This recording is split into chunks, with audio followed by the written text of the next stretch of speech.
Salawa. Hello, Internet. It's Sunday, 22nd of September, I guess. I always forgot what month it was. It's a podcast called Saladcast. I'm here, Zachary Burgess. Robert's here, Robert Kemp. Hello! And Daniel is not here. Dan is not here.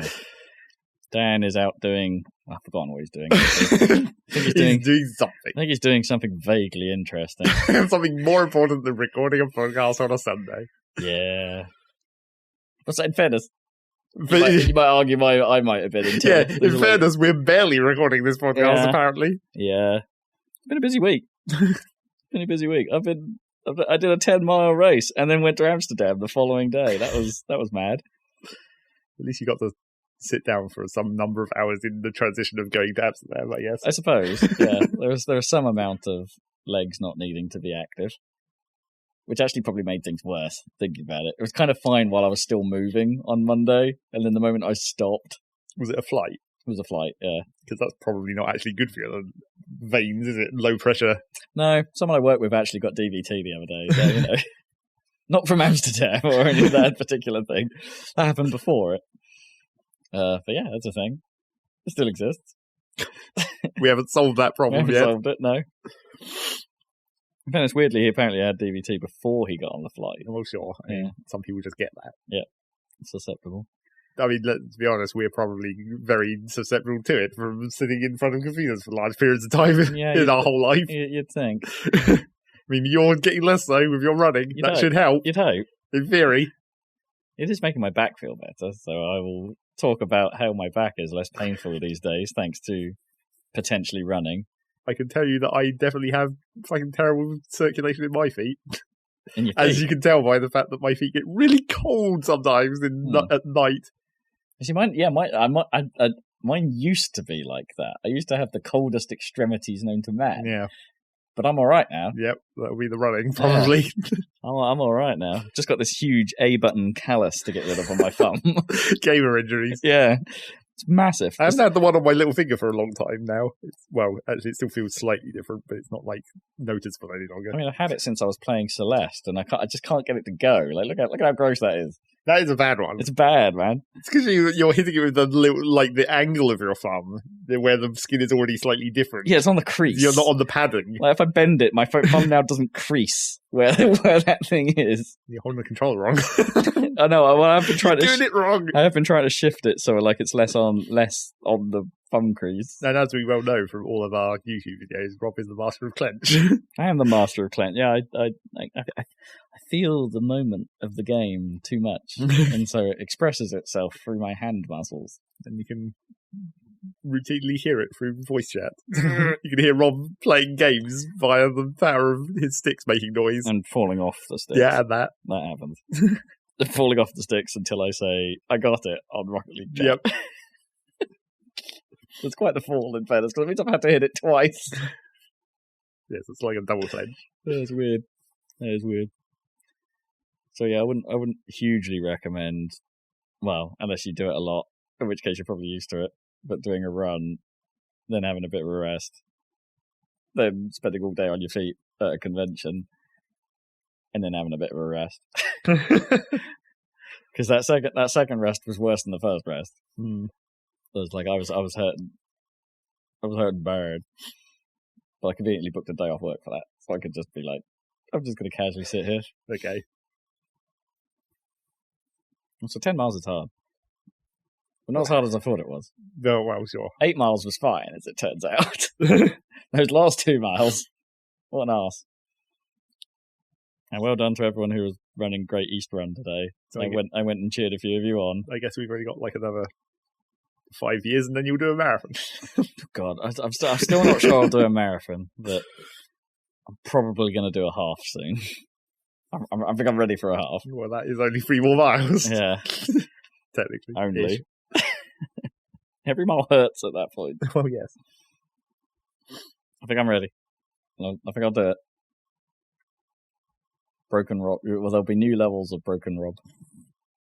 Actually, in fairness, I don't think I was quite as broken after this one compared to when I did my first 10k. That was insanely. You didn't throw up. I did not throw up. Well, you didn't nearly throw up. I mean, that's not strictly true. I threw up before we started. Why?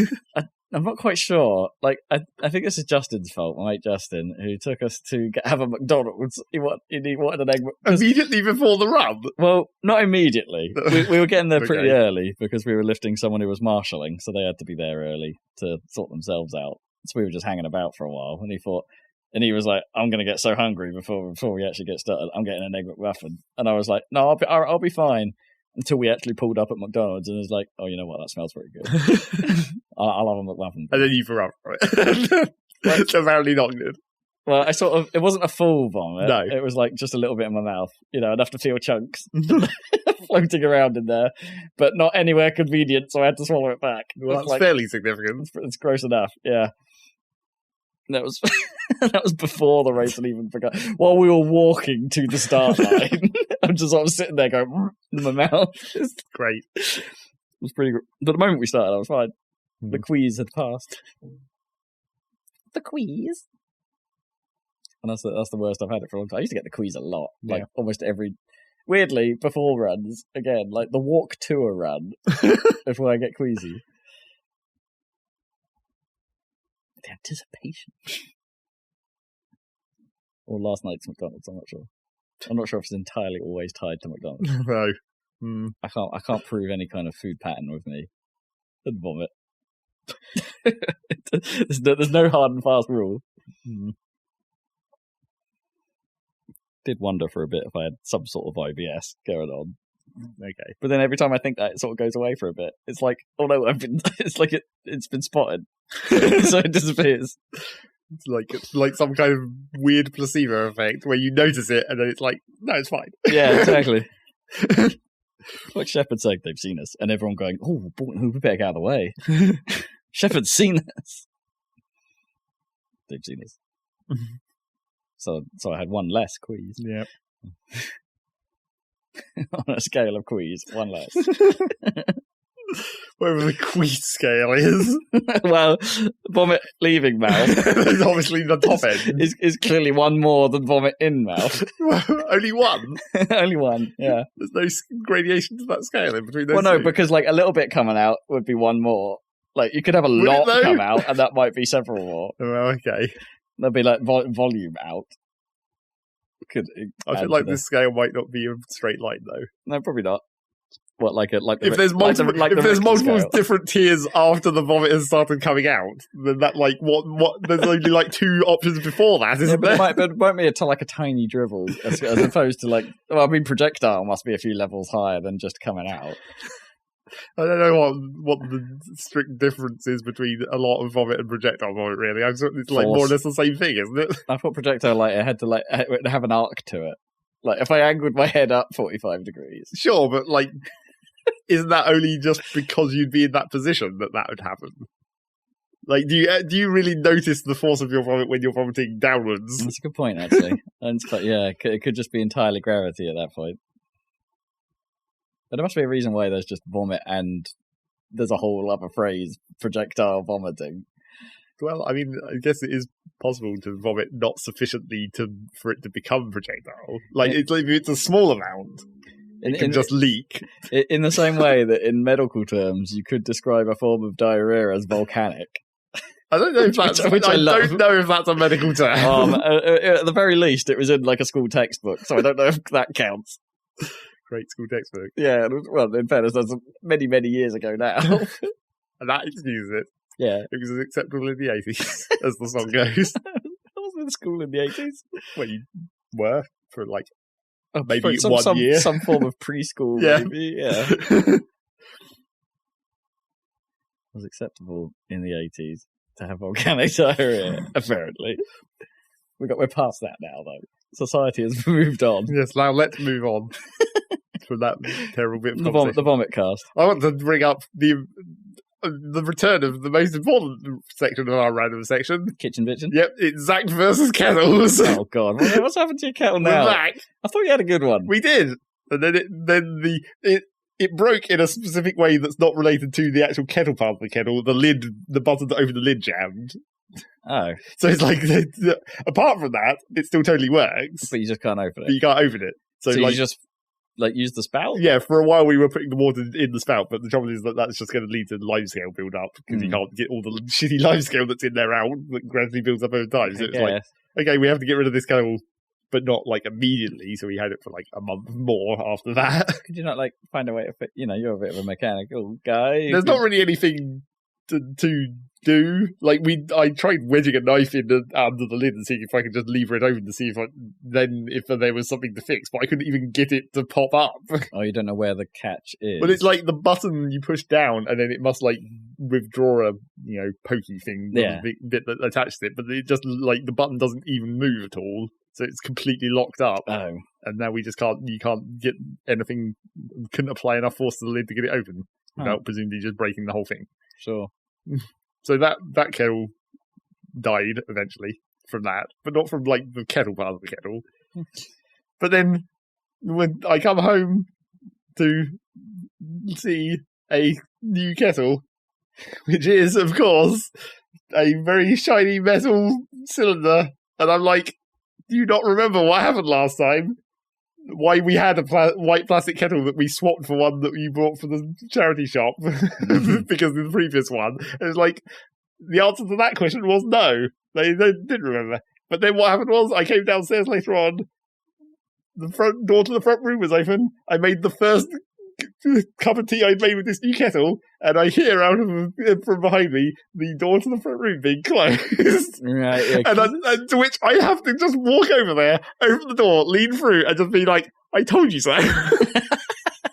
These kettles are too loud. It's like it's exactly the same problem as we had last time. Do you think it's just specifically metal kettles have the like sound issue then? Yeah, well, I mean, I don't know what actually caused it, but it does seem to be a trend. It's very noticeable because it's like kettle tropes. For some reason, like it happens right at the start of the boil and then sort of fades away. Like it makes that really loud hissing kind of sound right at the start, which isn't like, that's not the water boiling because it's not boiling at that point. It's just like some other weird interaction. What, the lime scale on the bottom cracking? Yeah, or some or micro boiling, I guess, or something. Micro boiling? It's just like, that seems to be the thing that is severely amplified in metal kettles. So yeah, now we've got a bad kettle again. It's actually it's just a bad designed kettle anyway, because it's hella cheap kettle. Where is it? Like, it doesn't even have a fucking water level indicator on it. It's just a solid metal cylinder. So you don't even know how much water's in it. Okay, that's odd. You have to open it up and look at the top. I mean, that's a rare, like, old school kettle. Yeah. I don't... Even the cheapest kettle you would think would have that feature, but it don't. So it's full on, is it full on electric with the base then, or is it something you have to put on your Arga? Or lack thereof, or whatever you've got now? No, we don't. Yeah. It's just a regular ass, incredibly cheap kettle from Tesco's. Okay. Apparently. Blame Tesco's. So I don't know how long sort of that expected better, even from like a supermarket. Yeah, I mean, I wouldn't have thought anyone would have bothered to make one without a water indicator nowadays. Yeah, it's like, odd. Who came up with that design? It's odd. It's like, so where is the max level then? It just doesn't even have any indicators or anything. How high should you go? I mean, who really cares about the maximum level indicator in kettles? I mean, they're often much lower than they need to be, but... or are they? I guess it's to stop it from just randomly coming out like on ones where the spout's like three-quarters of the way up, to stop it from just going blah, blah, blah, blah, out the front. Yes, as we've experienced with your previous kettle. That's only if you fill it past the max. Yes, but like... Don't go past the max. That was a badly designed kettle as well. There's nothing wrong with a Morphy Richards kettle. There was several things wrong with that one. Oh, okay, we had to take out the limescale filter because it broke. But it was fine. Well, it got a bit old. Yes, that too. And it actually did start leaking eventually. Yep. But it lasted a long time.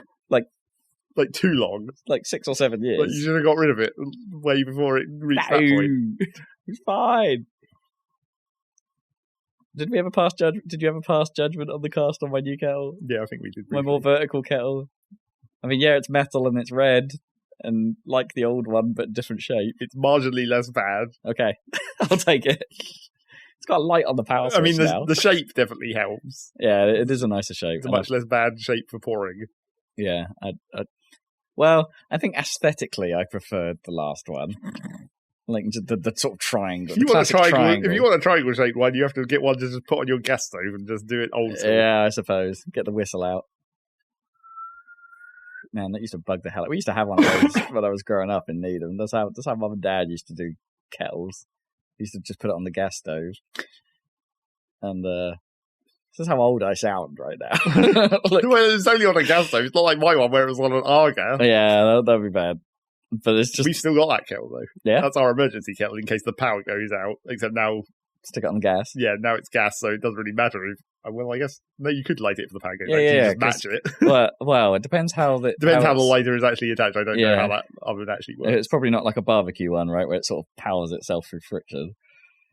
But yeah, we kept that one for emergencies when the power went out. Not I mean... The actual emergency for our case was if the Arga went down. Right, yeah. Because then that kettle wouldn't even work. But that was the advantage of having an actual Arga. And power goes out and you don't get cold. Because you still have a fucking fire. Everything's still fine. You still have hot water. Hey, and also, it's not that cold in this country. Just... You say that, but everyone, just wear more hoodies. You get the one time where the power goes out in the winter and you just die.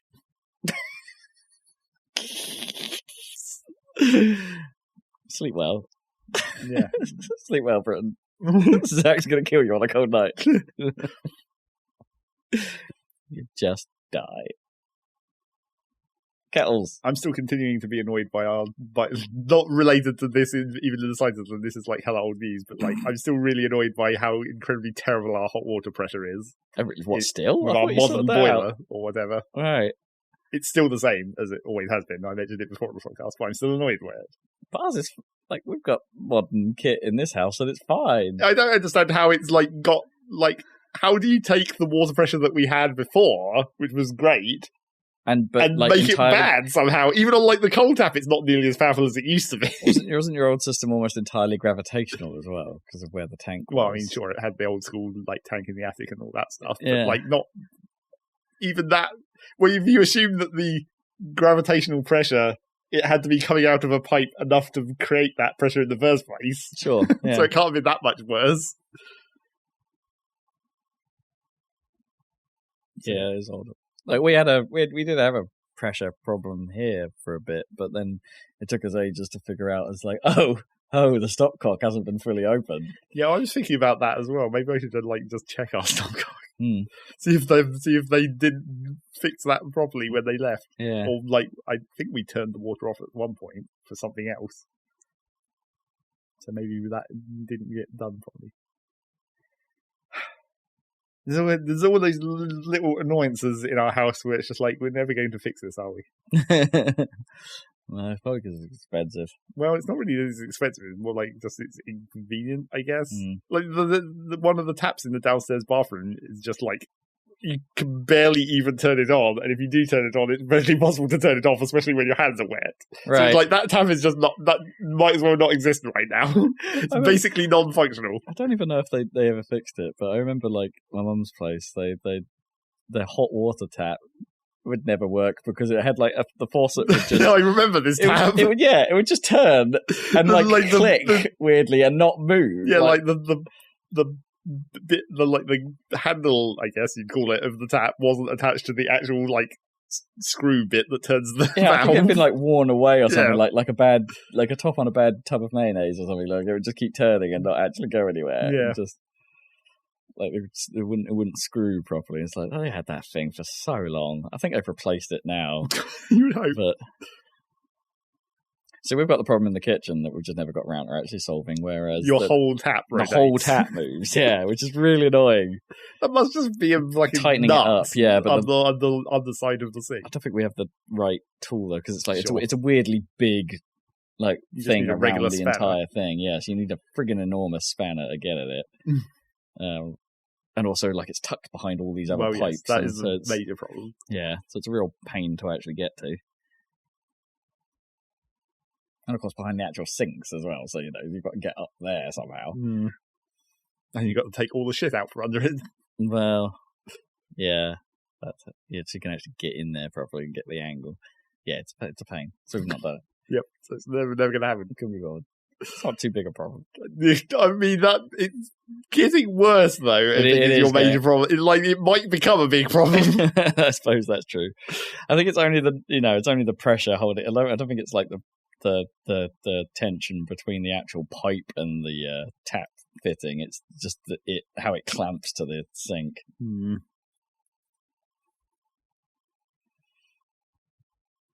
Because these things only seem to clamp from one side somehow. I don't trust myself with plumbing. Anything to do with plumbing, I'm probably going to make worse. Well, sure, I guess. I mean, we've got record in this house of making plumbing worse. And I'm preparing myself for the inevitable. Zach, help us. The inevitable day when my car battery dies again, as it does every winter. Right. This year, I'm already thinking about it. I'm like, all right, okay. As soon as it gets cold, I'll have to think about checking whether my battery has died. Why does that happen? I don't know. I don't know if it's just some weird. It's just a bad battery, or whether it's some weird effect of my car. Oh, you just don't drive it enough. Well, I mean, there's that. Sure. So it's not charging. But that shouldn't cause it to discharge that quickly. No, it literally, as soon as it gets cold, it just goes. It does potentially seem like some kind of ice short somewhere. Yeah. I think maybe it's like the dumb extra speakers that my car has, because someone put a proper radio system in it. Right. I was like, maybe I should just... Because when I got it, those speakers were actually disconnected, and I reconnected them. And I was like, oh, these actually work. But then it's like, maybe they were disconnected for a reason? Yeah. Okay, it might be worth trying. But then you've got to watch out about the ends of those cables. Yeah, make sure those don't short. Yeah.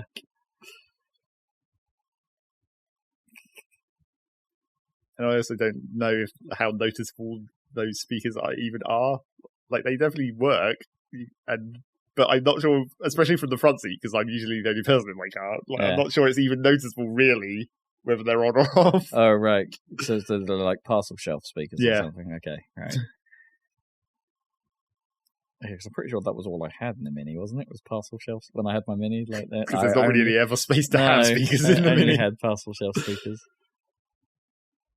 I suppose you could fade your radio more to the back and see. Maybe if I could work out how to do that on that radio. Right. Best not to touch it. Touch it. It's not like I even use that radio for a radio. I just use the aux in. No, right. Plug something in. Yep. Always plug in. Bluetooth podcasts straight to your. That's what I permanently do, which was annoying when I had to knife. When I had to knife Gnome's car around for a bit because it was it's just a CD player. Mm. There's no input. There's no Bluetooth, so it's like radio for me. Just get a CD. I could put a CD in there. Dig up some terrible ancient compilation that you made at some point, probably. I don't know if I have many of those anymore. Actually, that's a lie. I have a feeling I know exactly where all of them are. I bet. Also, I could have put in the hard copy of Arcadia Legends had I remembered to get it out of my car before it went in for service. You could have. Because it was still in the car. It's like, oh, balls.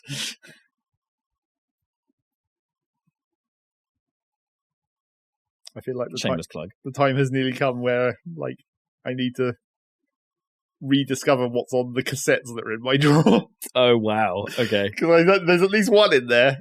And I'm sure it's one of the classics, but I don't know which one. What, the one where you're talking over Command and Conquer music? You mean Dad is? Or Dad, okay.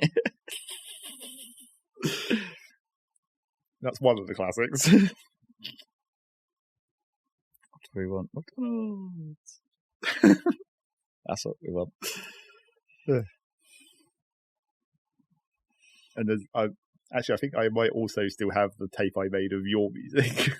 Oh, right, yeah. XM files recorded to magnetic tape. That's what you want. Quality days. I think I've probably got a few of those knocking about somewhere in Needham, but couldn't tell you where. It even has the highly illegal What the Heck Is Going On in the City version 2 on it. Oh, that was a bad version. Yep, the one that Rob doesn't like at all, not that he likes the first one much either. I don't like either version. Those were... They're sort of back in the day where I finished even poop tracks. Rather than not finishing anything. Well, that's not strictly true. I finished a track this year.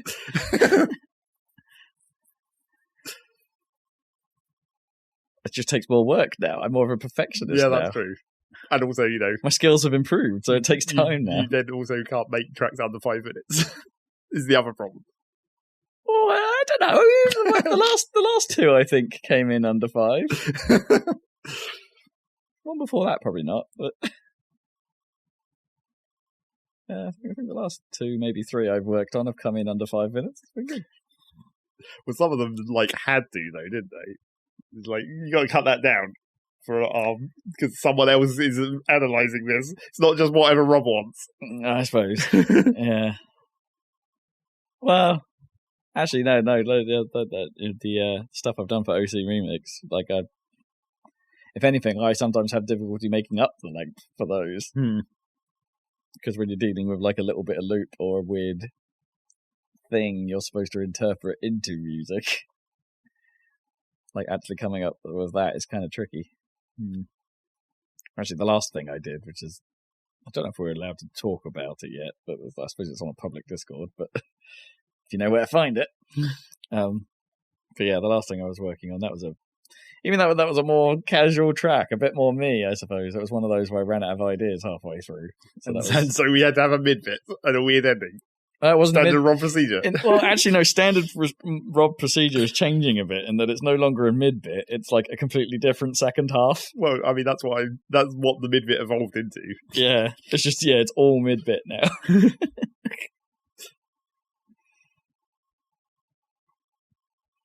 transition. Yes, the mid bit is just a transition rather than a bit. Yeah, the mid bit. The breakdown. It's the breakdown. Yes, check it out. Glacial Spoon on OC Remix. Or my SoundCloud. It still exists. It's still there. It's got nothing on it, but It's still there. I wonder if I still have a Last FM page. Maybe. Does Last FM even exist? I don't know. It's probably not the same thing as it once was. Maybe. I do not know. Just get a Bandcamp page going or something. That would be or figure out if I could just put it on Spotify. Yeah. That'd be great. Dump it into that mixer. Not mixer. Not mixer, no. No, that's purely for Ninja now. Maybe. No one else cares. Was it? There was an article on games, by the way. Yep. It was video games. There's a podcast about video games. I'm pretty sure they're advertising his Ninja as having the #1 mixer channel because that's not difficult. Yeah, I don't think that's much of a surprise. Surprise, the #1 Twitch streamer, or maybe not. Was he #1, or was he just he might have been #1 on Fortnite. Right, yeah. Maybe not #1 in total Twitch. Yeah, it's he's now got this super popular streamer, now has the #1 mixer stream. It's big surprise. I don't think it has the same problem that a lot of other Twitch stuff does, where it's that one guy has all the viewership for a particular thing, and then the drop-off is so rapid. I was looking at Arsh. I was looking at the Twitch app because I was playing Minecraft, but we'll talk about that later. I was looking at the Twitch app, and on the front page where it has the list of popular games or whatever, the top one isn't a game; it's just chatting, because you can tag the stream as that now. Yeah, I've seen that. And I'm just that's weird that is actually higher than all the other games individually. I wonder if it's okay. This is the cynic in me coming out here, and the internet.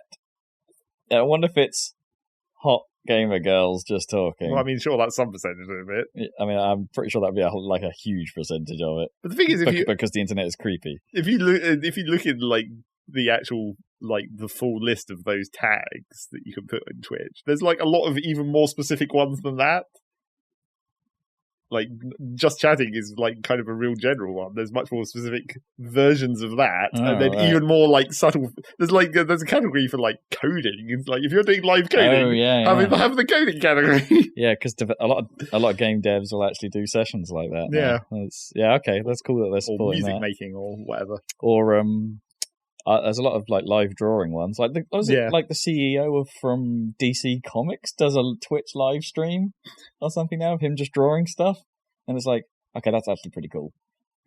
I mean, that's probably a good thing for him to be able to be like, I'm the CEO, but I'd really rather be actually making comics. Yeah, I think that's so I'm going to come up with this helpful excuse that's also linked to the brand, so we can at least expense it or whatever. Yeah, exactly. Like friend of the show, Eddie, who's been on the show a couple of times years and years ago. Yeah. Like he was the one that introduced me and gave me the backstory, and it's like, yeah, it's exactly that, because he doesn't get to doing much of that stuff anymore. He'll still do like the cover work for like some of their big like marquee comic events.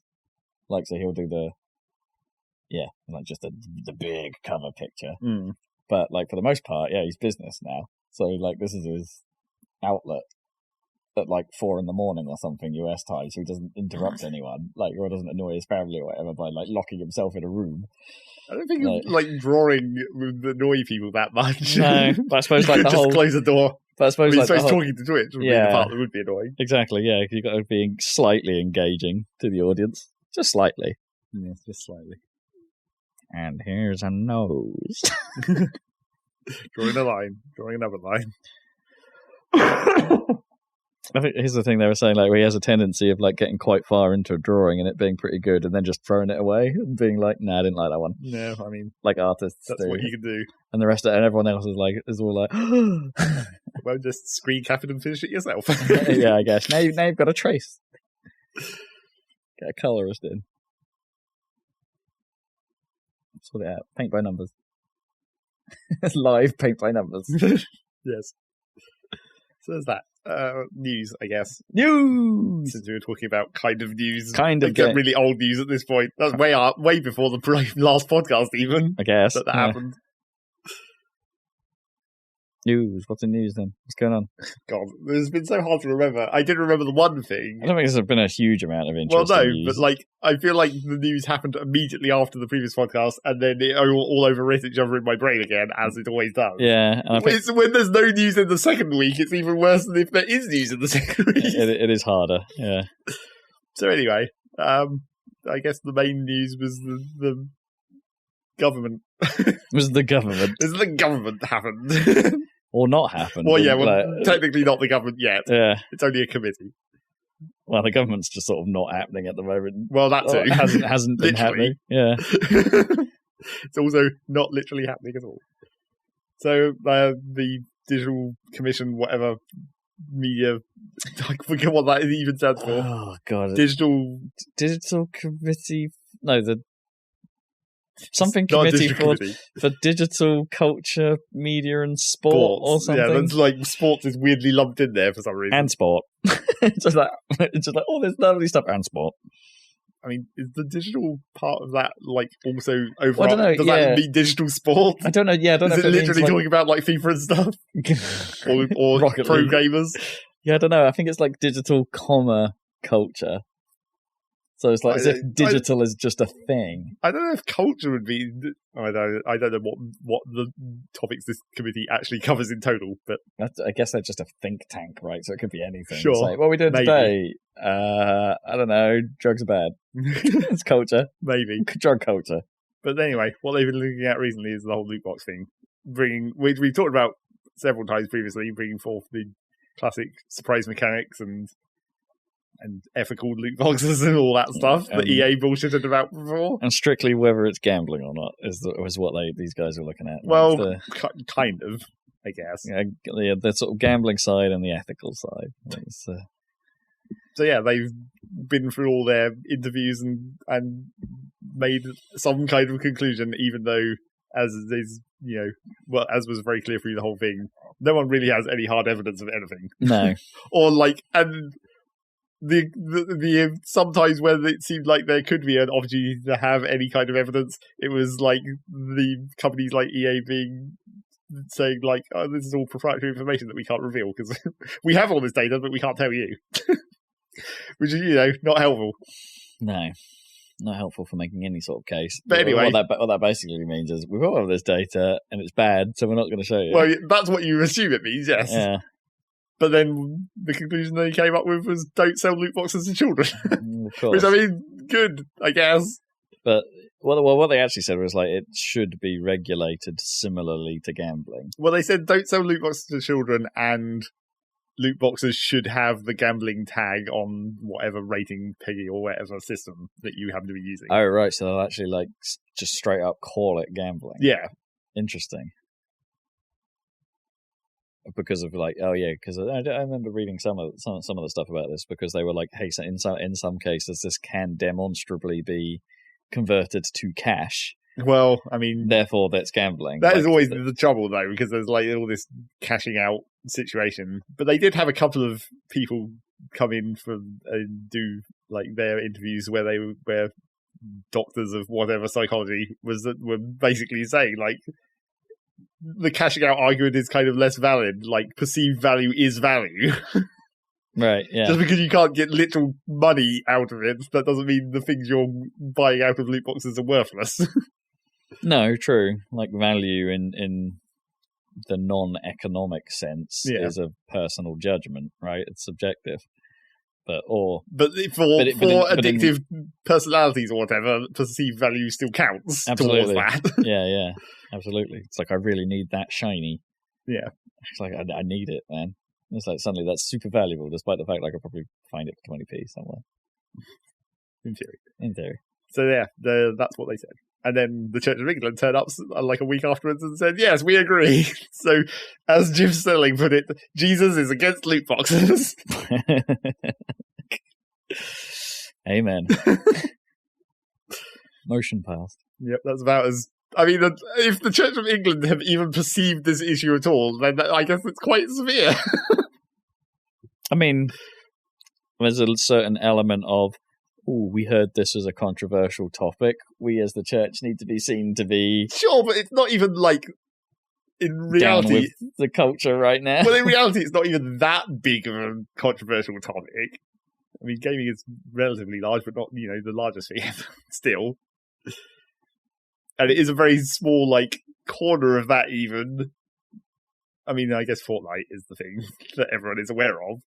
At some level, I'm sure Bishop's children are playing Fortnite.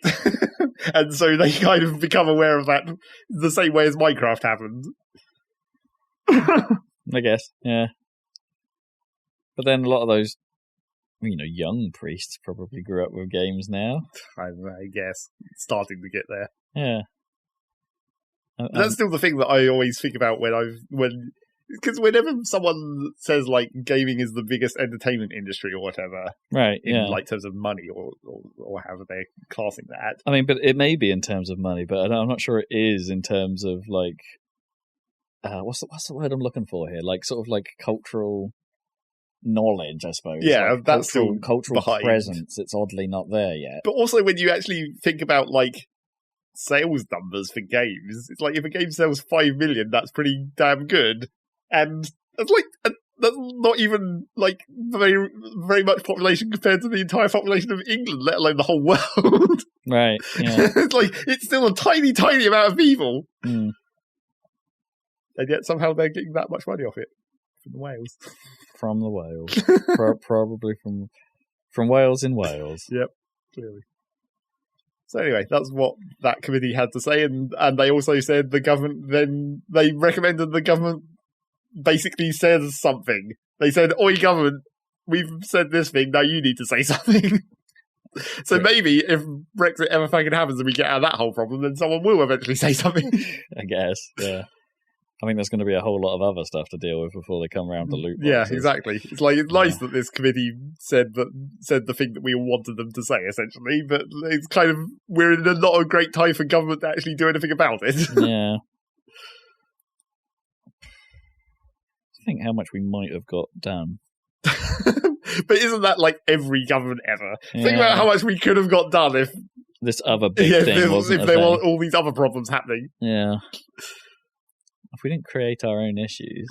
It's even worse for America. Think Oh, of how wow. much we would have got done if we were even able to pass any laws. Ever. Yeah. Yep. Messed up. Yep. It's messed up. We're all doomed. Don't trust it. We're all doomed. Especially if they break out of whatever is in Area 51, then we're all doomed. Or maybe we're not doomed. Maybe that's the secret. Yeah, the secret to life everlasting is in Area 51. And it's called death. It's called death. And then in sort of, I guess, related law news, French courts have said that Steam have to allow you to resell games. Even though this has been tried before, this same sort of court battle has happened previously about the reselling of digital goods. Mm. But, this is the latest ruling, and as usual, Valve are like, no.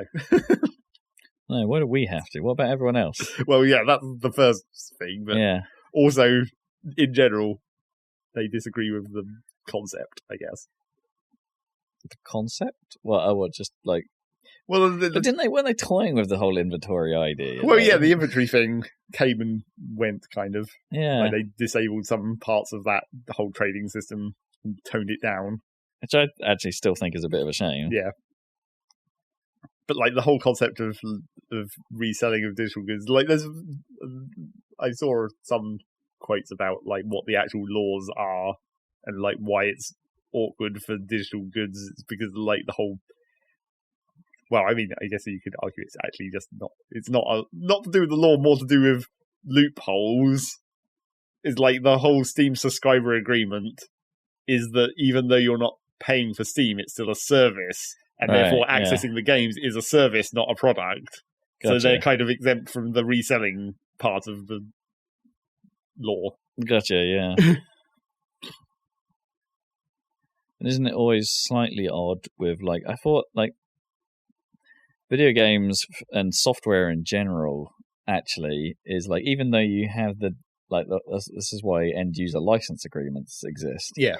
Because even though if you may have a physical copy of a disc, you're not strictly licensed to use that software unless you have some sort of access mechanism, right? Like, so, like, even like old games that used to have like a security code on them, it's like that the code was effectively your license. And if you resold that code, it's like nothing they could do about it, so it was never really enforced, but it's mildly murky, like whether or not that code is actually, whether the second-hand purchaser is actually licensed to it.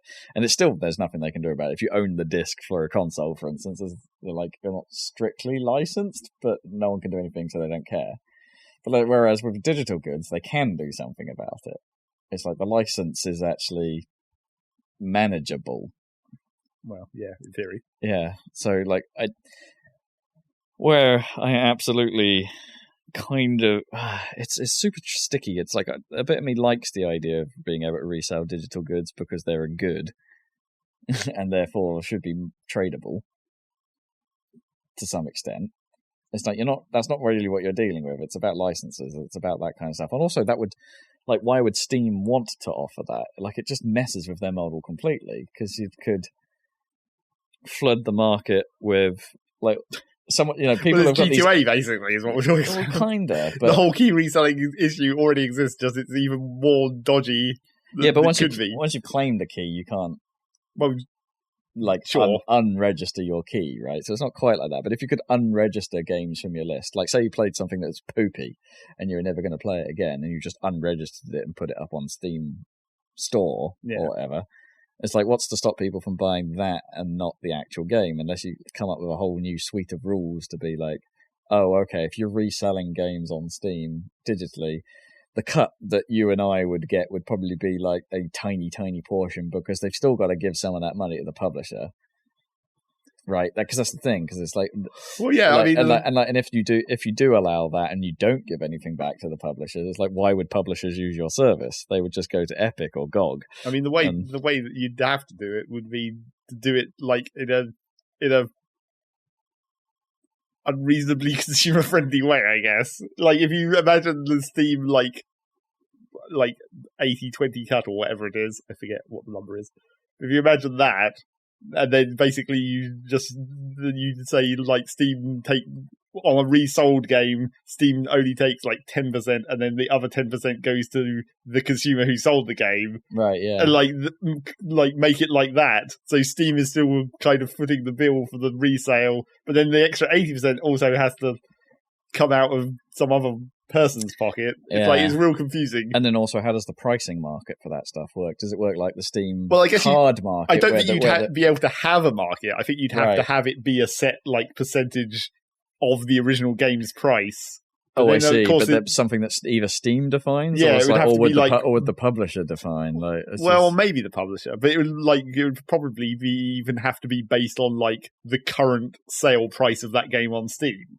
So if you're reselling an old game, it would be worth less, logically, because that's how it should work. But it would have to be based on like what the actual Steam store is selling the game for right now. Well, I mean, that is the other question: does it have to be less? Like, if you resell the game, does Steam actually just resell keys? Well, and, shuffle them around, which then negates the entire purpose. It's like the buy button buys someone else's key, so that user gets a little bit of cut.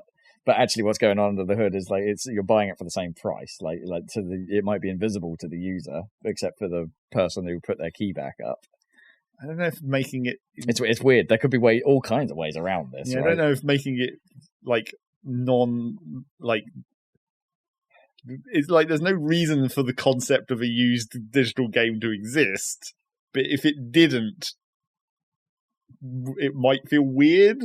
Like, if you weren't aware that you were buying someone else's old key, and it just happened in the back end, and some percentage of your money just went to someone, I mean, technically that would be good, I guess, because you're still completely invisible. The resellers are still getting something out of it. But but the buyers don't have any specific reason to go and specifically hunt used keys. Well, I mean, it wouldn't be a hunt, though, would it? You wouldn't. Imagine this whole thing is built into Steam. Steam. It would just be like, it'd be kind of like how Amazon or whatever, where you have the new and used thing next to the regular buy button. Yeah.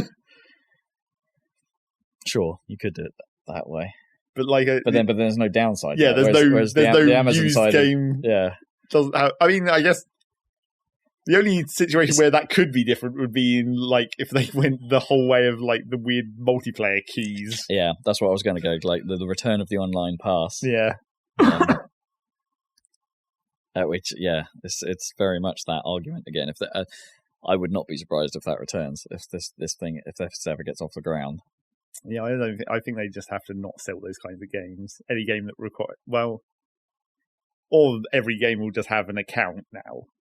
Not necessarily an online pass, but like a email address, enter your account name type login. It ties to the key or something. It wouldn't even have to tie to the key, really, would it? It would just be the key would be within Steam, and then when you launch that game, then you do that game-specific login at that point. It doesn't really have to be tied together. I guess, but that doesn't really solve the problem particularly. Well, it does, because then you could still unlink the key from your Steam account and sell that key on without it affecting your actual account in that game, so you wouldn't be transferring any... But that would kind of work regardless. Like, if your account was Steam-driven, as it would be in a lot of stuff. It's that's all the same anyway. It'd be a slightly more, separated step rather than having it being built into the Steam system. I suppose the other consumer-friendly side to this is say Rocket League, for whatever reason, or the obvious reasons, I suppose, decides to not be sold on Steam anymore and becomes Epic Store exclusive. Yeah. Which, for the record, I don't think they'll do. Yeah, hopefully. It would be... Yeah, it would be a super terrible decision, I think, for them to do that. But, saying they did... then key reselling at least would give you an out, right? To be able to be I can get off my Steam account and pick it up on Epic. Yeah, but there's no reason to do that. Provided they had a transfer system for your actual... Wow. I mean, the community could move, right? That's the problem with a game like that, right? If it only starts being sold on Epic, then new players can only get in on Epic. It's not a separate community, though, is it? No, it would still be the PC servers or whatever. Yeah. No, I mean it's a slightly contrived example because they've got crossplay and things like that. But for the games that potentially don't, which is a dwindling number. In fairness, most do. Yeah, I don't think any real modern game would really do that specifically between like different launchers on PC, locking those separately. Yeah, maybe not. But then all your items in Steam are still on your Steam account, right? They're not tied to your Rocket account yet. Because I don't know where those would actually be stored. So if I started an Epic account, for instance, it wouldn't know. Well, it wouldn't know your Rocket League account, but like, I don't know if that's linked that deeply into Steam's servers, or whether that is something in the Rocket. It's just using your Steam ID, isn't it, to identify you? That's all it's doing. Kind of, but like the Rocket Pass was when they generated the Rocket Passes. It's specific because you can change the Rocket Pass individually from like your Steam name. Rocket ID. Yeah, not to be confused with Rocket Pass. The season pass. Different thing. Yeah, but yeah, you can change that separately from your Steam name. Obviously, because otherwise that'd be a horrible mess. Sure. So it must have generated that at some point and linked it to that Steam account using whatever Steam ID is hidden beneath the username. So that theoretically could still be pulled into another system. Yeah, if they opened it up, so like wherever your items are stored, like if you created an Epic Rocket account and you could tie that back to the same Rocket ID. Yeah. Which I'm not sure is a thing. Well, not yet, no. No. But if you could do that, that would be great, right? Well, yes, that would be the ideal outcome. Play Rocket League everywhere. Yeah, because then I could have my Xbox version or whatever, like linked to the same account, and it'd be like, oh, it doesn't matter where I play. I could just crap out some solo games on Xbox while no one's using the PC or whatever. Yeah. Or the Switch. Yeah. Rocket League on the go. That reminded me of another news thing, helpfully, because I almost completely forgot that. Even though this is news that happened literally like yesterday, I'd already forgotten it. There was a financial report of a company who recently went Epic exclusive. Right. But in their financial report, because it's a financial report, they kind of had to say how much Epic paid them, except not really explicitly. Oh, interesting. Because the game hasn't come out yet. So that it's basically, here's the game. It was Control, I think, right? Oh, right. Is that an Epic Yes, Epic exclusive? But like it's like they in this financial report, they specifically say the game hadn't launched during the period that this report covers. Right. But the reason there's money here is because of other things. Right, yeah, so it has to have been income from something related. Yeah. Yeah, I get it. So apparently we have maybe the first indication of how much money Epic is actually spending. And what is it? It's 10 million euros. Holy crap. For Control. Right. Okay, that's not an insignificant number. Well, yeah, and it's clearly not like a profitable number. They're not going to make a return on that. They're not going to make a positive return on that, I should say. Well, from Epic's cut of Control sales. Well, what was it? They'd be what, $10 a pop? Maybe Epic gets out of that from full price. What is there? It's like 20% of 60. Right, so $12. Yeah, I guess so. So we're getting $12 a pop. That means they need to sell 1 million copies, which I think is highly plausible for Control. Well, maybe for that one, maybe because it's like a. But you have to consider a double A or is it a triple A? But don't forget, this is also we're considering the Epic Game Store's shitty user base. That won't help them. But the PC version is like the version of Control to play for performance reasons. Well, yeah, because apparently it kind of sucks on console. Less so on the Pro and on the X, but like if you've got a mainline console, controllers performant. So is it not performant? Whatever the way round of that word is. But yeah, that seems to be ill performing. It's like, I mean, the other way to look at that number, assuming that is the real number or whatever, that number actually means what we think it means.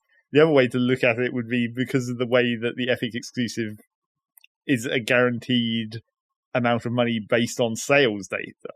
Like, Epic has predicted how much it's going to sell.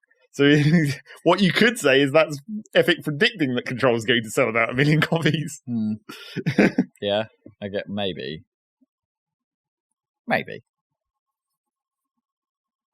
But that's, yeah, there's something to be said from any publisher being like, well, that's just guaranteed money in the bank. We don't have to actually sell those copies now. That's 1 million less that we have to worry about. I don't know for sure that's how that works. Also, we still don't really know like what the... I guess I don't think we do know whether, like, when they say guaranteed sales, do you literally not get anything from the sales until you hit that point, and then then you start getting money? Like, is the money you get for the exclusivity, like, literally that money is future money that you don't get in the future until you pass that number of sales, and then you start actually getting money? I don't know. This report seems to suggest that that's not how that works, right? Unless it's based on pre-orders. Well, I mean, there's that too. Does Epic even have pre-orders? Who knows? Yeah. I'm sure there was presumably because you can buy it on other systems. So if they had been pre-orders, that would have theoretically been in that same value. Sure, they might have been able to, like, Remedy might have been able to share, hey, we've got this many pre-orders on Xbox digitally. Yeah. And this much here. But it's kind of, the way that report is worded kind of implies that pre-orders aren't that number. No, because it would have come ahead and people can cancel pre-orders, right? So yeah. It'd be shaky ground if it was contingent on something. But yeah, I mean, and what better way to entice people over than just be like, have some money? Like, strings don't entice people. Yes, like, but that's all that Epic's doing at the moment. Yeah. Just money, giving out money. Here, have some money. Go buy yourself some money. Yep. So yeah, I mean, there's now clear evidence that they are spending a lot of money. How long can the money last? How long will the Fortnite train keep going? Apparently it's still going. It's like, what is it, Batman Fortnite at the moment? That's their current crossover. Batnight. Slightly a step down from Thanos, really, isn't it? No, Batman's pretty big. Yeah, but not as big as Thanos. I mean, Thanos was of the moment. Sure. The timing for the Thanos event was something special. But Batman's always Batman. Yeah, but then you could argue that makes that Batman thing worse. Batman forever. It's like, it's just Batman. Right. You think that Batman is just so ubiquitous now that it's just like, it's another Batman thing. Yeah, kind of. But Batman fans love Batman. Yeah, that's true. There's like, I know fans of a thing love the thing, right? But like, that's kind of why they're fans. But there's something about Batman fans, and it's just like, I don't know. I feel like Batman fans are the ones that will never let it go, right? They'll never. Like Sonic fans. Hello. Hey, I know Sonic's frequently bad. I'm willing to admit that. Now, Sonic Fortnite. Because that would have to be weird, right? It would be Sonic Boom, though. Why? Because that would be that cartoon aesthetic would fit quite well with Fortnite, I think. I suppose, yeah. Better than like regular Sonic characters, like Sonic Adventure 2 or whatever. They're called regular Sonic characters. Satam. Don't know if you could port that into 3D very easily. Get Grinder and Cluck or whatever. Scratch, that's it, yeah. Was it even Grinder? Growler. Okay. Yeah, just get them in there somehow. Just end the Fortnite trailer with like blackness and it just go with an echo and see if anyone gets it. But I think Fortnite is actually on its way down now. Oh, but really? Trends are trending. Downtrend. But what's taking its place? Well, supposedly... Like what, Dota or like Auto Chess? Well, if you are looking at Google Trends and looking at the convenient graph that someone has taken out of Google Trends, the answer is in fact... Minecraft? Yep, it's back! Yeah, I had seen it like... It spiked on American MPDs. Well, the answer to that is... Like, they cancelled the Super Duper update, and that's all they needed to do. Is like, everyone's like, yay, Minecraft! Well, it's because certain infamous YouTubers have started playing Minecraft again. Right. And brought with them approximately 70 million subscribers. Oh, holy cow.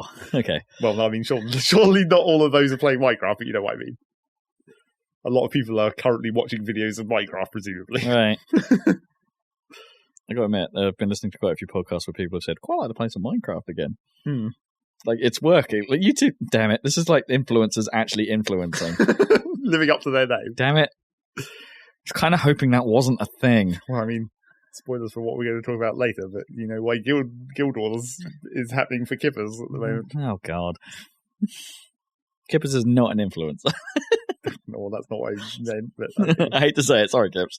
He's more of an influencer than us. Still, currently. Maybe. Just barely, though. mean, why have I again? Our stat tracking has never been proven. We don't know how much influence we have at No, all. it's probably better that way. Oh, what else news happened? Well, right, Ring Fit. We haven't talked about Ring Fit. Right after the last podcast again, Yeah. at the earliest possible opportunity to miss the last podcast, Nintendo came back from their weird first video where they just showed a bunch of people doing weird exercise things to be like, here's what it actually is. After we tantalize you with weirdness. But then it was still weird. It wasn't the vitality sensor. No, not quite. Although maybe you can measure your heart rate, judging by what they showed. Well, yeah. Okay, so Ring Fit. Okay, It's a ring-shaped peripheral that you jam a Joy-Con into. Yeah, but it's like It's a resistance hoop. If that sure, I mean, it's squidgy. Yeah, it's squidgy, and you push it on either side, and because it's hoop-shaped, it puts up some amount of resistance, therefore strength, I guess. Yep, exercise. Exercise. You can squidge it to exercise. I assume that thing must have some like extra sensors in it in order to be able to do that detection. I don't know. Unless it's like leaning on the analog stick or something. They seem to imply it can sense like the actual deformation of the ring, but I'm not like. I mean, as we've previously discussed way early on in the Switch's life cycle, there's no actual physical connections to a Joy-Con. It can't be attaching to unless it's a Bluetooth connection. That's literally or through the charge thing. There isn't any. There's nothing on that rail. We've already discussed this about them. But then they must be a bit of charge. That's Bluetooth. We've already previously discussed this about the Switch. You don't charge over Bluetooth. Yes, you do. No, you don't.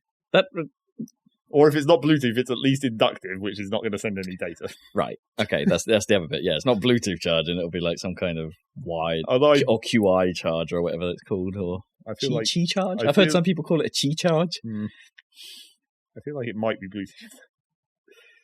Which is, I thought Bluetooth was the protocol more than the spectrum rather than the power transfer. Or maybe there's like some sub Bluetooth brand or whatever that's actually rated the power now. I don't know. But anyway, there's definitely no physical connection. Okay, that's interesting.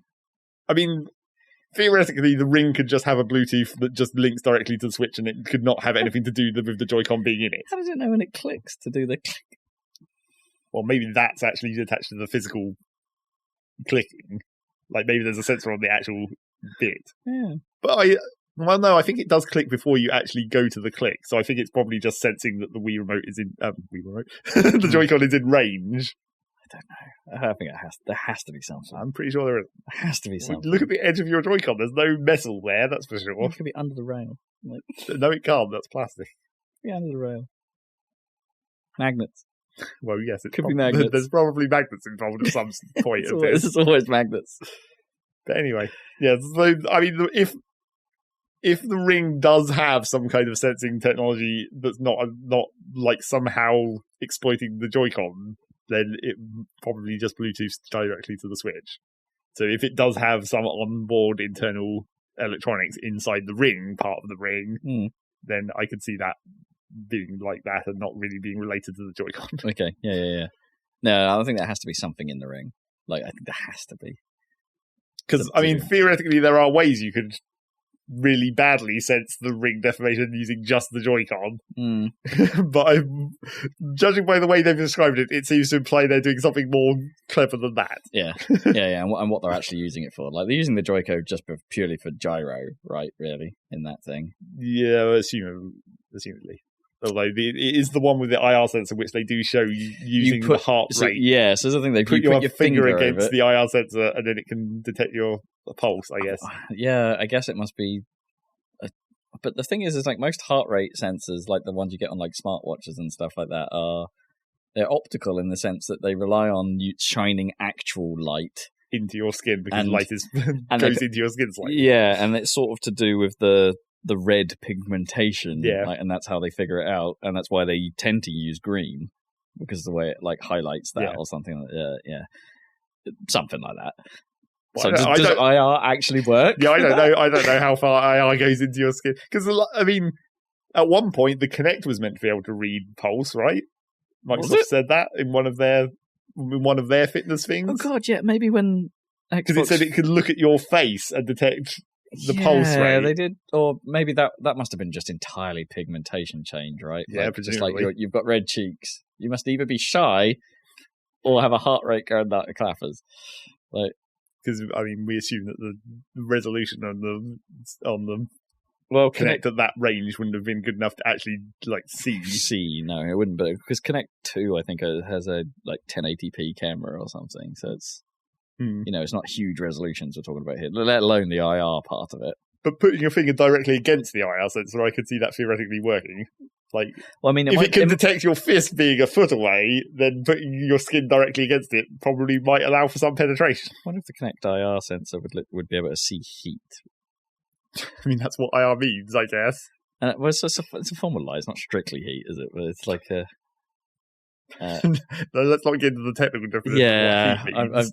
IR is radiant heat. That's what it really means. Yes, but no, simultaneously. But, yeah. Look, I guess it must be just like, this is what your face looks like when you trained it, so I assume you were calm when you trained your face. So, now it looks redder. You must be pulsing. Red pulse. Yeah. Imagine it was racist and didn't work. Yeah, that's probably also true. Yeah. So, well, let's find out whether the fit ring can detect on a finger pressed right up against it. Yeah, I have no idea. No idea how that's going to work. I'm actually sort of like, and you wear the other one on your leg for leg movements. Yeah, just one leg. I mean, that makes sense. Which means you could have a lazy leg. Could you though? I mean, you could for the running action. You could just have one standing there and move the other one a bit. You could, but that probably wouldn't actually be as easy as actually running in place. I mean, like I could just sit here on the couch and go way and jiggle my legs a bit, and it would probably be all right. Well, I mean, that's the real question of that. Is like how Wii Tennis is it? Like how much can you fudge it? Yeah. Could you? I mean, it must have a set your start position or something, right? Like zero it, essentially. So if you zeroed it sitting down, could you then jib it that way? I don't know. I don't know if you've zeroed those gyros, though, do you? Like, well, I guess it's like, how does it know what, is it gravitationally sensing it? What orientation the Joy-Con is in? I mean, I guess it could. It could, but I'm not sure whether that tech is in there. Because gyros only detect rotation, theoretically, from their start position. So, like, I mean, you never zero in a Joy. Well, no, I guess you do in Splatoon, right? I mean, you do, but that's purely for comfort more than actually, like, I guess, zeroing out the sensors. The sensors are probably kicking out the same values. I guess. I mean, that tends to be how calibration works. But you're still zeroing a position as your center, right? So if this game works in the same way, then that'll be the same, right? You Maybe zero your neutral standing position. Maybe. Well, yeah, depending on within what range, like, yeah, within what range. So yeah. Anyway, the game part of this thing. The game looked alright, actually. Yeah, it's surprisingly actually a game. Yeah, apparently, and also exercise. Yes, you run through some sort of glade, shooting at stuff with your ring. And then you have an RPG fight. And then you have RPG fights where you ab guard and like leg raise shot. Yep. But it's like the quality of your exercise indicates the amount of damage you do or something like that. Yep. Or how much defense you put on it. And it's like you have to do the right exercise against the right bad guy. There's a game here somewhere. Yep. Also, you're collecting rings. So it's secretly Sonic. Yes. It's secretly a Sonic game. They're not quite as... They're quite fat. Yeah, they're more like nuts almost. They're like golden nuts. Golden ring nuts. Yeah. Donuts. But all this exercise. You're undoing it as you go along. Golden donuts. I'm highly disappointed that it's not the return of Wii Fit Trainer. What are they doing? Where was the Smash Brothers crossover? That is surprising. Why didn't they just call it, or they could have had a, like... Oh, it's called Ring Fit. That's like they're 90% of the way there. Here's our distant cousin Ring Fit Trainer. Well, I am kind of still hoping like it will just like turn up in Smash as a skin. They won't though, because they don't do skins for Smash like that. That'd be pretty cool. Wii Fit Trainer will secretly be the final boss. And it's like... And the balance board too. Yeah. They'll just be there at the end of the game. They'll just be like, how dare you replace us? If you have a balance board, please connect it now. For a stealth special. How did the balance board connect to the Wii? Bluetooth. Oh yeah, I guess it must have done because there was no cable. So it could connect to a Switch in theory. It could. Also, then why didn't they do that? That would be better. Or allow the bounce board to be attached as an extra peripheral. Because imagine no one's making them anymore. But that doesn't matter. Yeah. Like if you have it, just have an add-on. Oh, it's quite old now. That also doesn't matter. I mean, might have been resold or broken, or I don't know. Yeah, but who cares? It's just a bonus. It would have been a weird bonus, but yeah, all right. All right. Yeah, so I'm disappointed that it's not Wii Fit Trainer. I wanted the Smash Bros. Crossover. Give me a skin for this new long, flamey haired woman. Yeah. It's also, well, they might. You never know. It's also like supposedly like, I think they've said it's going to be $80. So well, I mean, sure, the ring adds value. You're in Labo range, but it's more substantial than cardboard in theory. I guess, yeah. But we don't quite know how that relates to pounds just yet. I imagine not far off. Yep. Actually, maybe £70. Maybe it does feel like a lot, but it just seems all right. Surprisingly okay. Looking, I mean, I've been susceptible to a game like that every now and then, like Wii Fit. Well, yeah, I played Wii Fit, but it actually made me think more back to how good actually some of the Ubisoft original Kinect software was. Yeah. Like the Your Shape series. I think they only made 2 of them, and I used the first one. But that was actually surprisingly well made. And actually worked with the Kinect. Yeah, really quite well. And I was always a bit surprised they never made one of those for Kinect 2. Because, with the enhanced tracking and all that stuff, it probably would have worked just fine as well. Yeah. The fitness craze was over at that point. Yeah. But it's back. Sort of. Well, it might not be back. It might not sell well at all. Yeah. Or Nintendo will be the only one to do it again. Yeah. Yeah, interesting. Motion controls. We'll see what random bullshit peripherals the next Xbox and PlayStation have. Or if the Ring Fit controller could be used with anything else. Like, my money's on Mario Kart supporting it. Well, I mean, that was what I thought. I was like, sweet. It's like, now we don't even have a tiny steering wheel, we just have an actual steering wheel, size steering wheel. Yeah. But there's no buttons on those handles. Is part of the problem. And so also, unless you could hold it at like 90 degrees and have one of the Joy-Con... If you, instead of the Joy-Con being at the top of the ring, you just wedge it under your hand and somehow mash the buttons there. Yeah. I guess. And you do have the other Joy-Con free at that point because you're not strapping it to your leg in Mario Kart. Yeah. Unless you're jiggling your leg to do the jump. Yeah, I don't know. That could maybe sort of work, but not really. It would be pretty funny. Ring Fit. Insert joke here about getting your Ring Fit. Okay. That had to be done. Is that all news? More or less. Rockstar has its own game launcher now because everyone has their own game launcher now. Yep. Can you buy anything for it? Or is it just a launcher? I don't actually know. Let me look at this news story real quick. Is that how you buy like shark cards now? Are they just trying to cut out? Well, where'd you get shark cards? It says you can buy and play Rockstar games through this launcher. So okay, so it is a store. Presumably, the Grand Theft Auto games exist, and judged by the screenshot, only the Grand Theft Auto games exist. Yeah, right. As you would imagine. Maybe they should have launched it when Red Dead PC Edition was available. Which, aren't we like nearly a year on from Red Dead 2's release now, and there's still no word on the PC version? But they never tell you that until the last moment. Well, I mean, say never. The one other time this has happened. Well, I thought, what GTA 5, there was a year's delay, wasn't there? Yeah, but then they didn't announce it until like the last possible second, right? It was like a couple of months before it actually happened that they said it was happening. Yeah, I thought there was a bit more. I suppose also it might have been at the same time they announced the next gen version, right? Sort of the remade, upscaled version or whatever they put on Xbone and PS4. Yeah. And it'd be like, the PC version's that. Means maybe we'll get Red Dead 2 when PS5 launches next year. I guess that would make sense. Like a weird 2-year gap between the... Doesn't need a definitive edition though. It's already a ridiculously good looking game. It's like, imagine how good that game would be at 60 frames per second. Even more gorgeousness.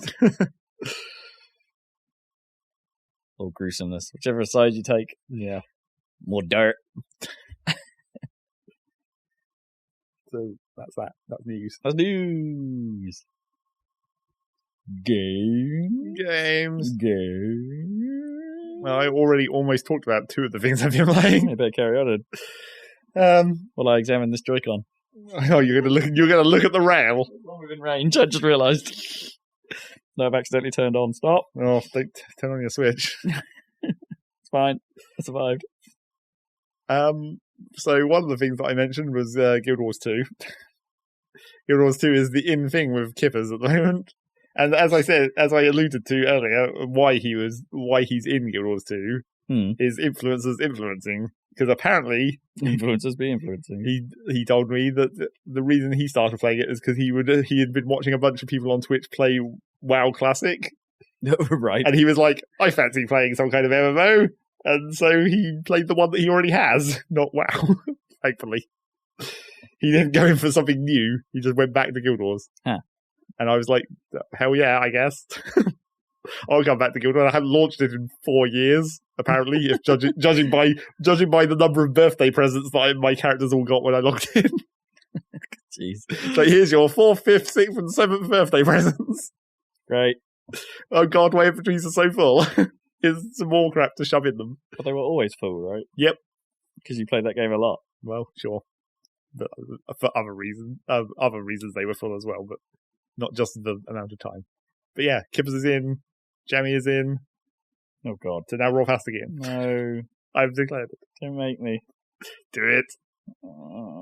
With the 4 of us, we might even not quite be able to do a dungeon. I barely have the time. Because they're designed for 5 people. I barely have the time of playing up Rocket League. Yeah, but the thing is about Guild Wars is like you don't need to invest time into it because you've already got your level 80 character. I've got 1 level 80 character. Sure, but you can just bring that wherever. You can just play it for fun. 80 still the cap then? Yeah. Well, in base Guild Wars. I don't know if they extended the cap in the expansions. I don't think they did. I think there's just this other leveling system that you get in the expansions. Mega levels. Yes, they're like extra levels on top of your actual level. Uber level. But yeah, I mean, Kipper's made a new character to play with Jammy, which makes sense. Run through the early game. How much has that game changed, really? Not really much. Well, in the base game, not really any. Apart from you see everyone having mounts and gliders, which are expansion content.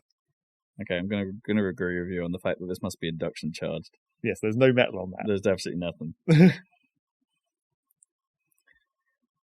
So yeah, or you just see constant people riding around on dragons. Basically, is the main thing that's changed because everyone has the mounts and they go real fast, and it's real disappointing when you're running along and you get overtaken by a shit ton of people on mounts.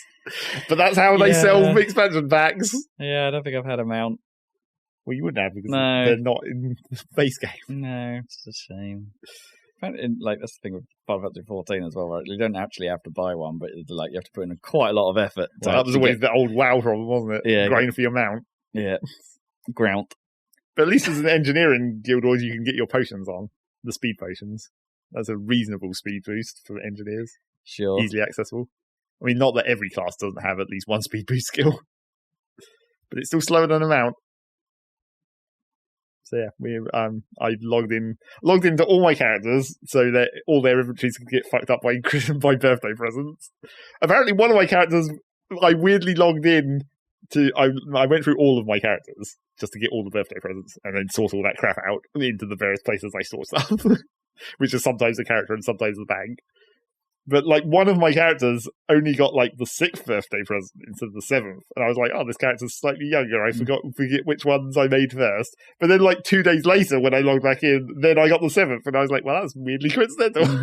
I logged in almost exactly at that character's birthday.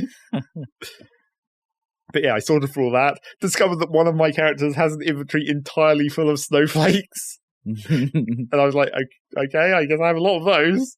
Way too many." And then discover that the snowflakes that character has are an old item that no longer exists, and you can convert them into the new version of the snowflake. But the old version had 5 different tiers of rarity, whereas the new version just has 1. But then because you can convert the old ones to the new ones, the rare ones are worth more of the new one.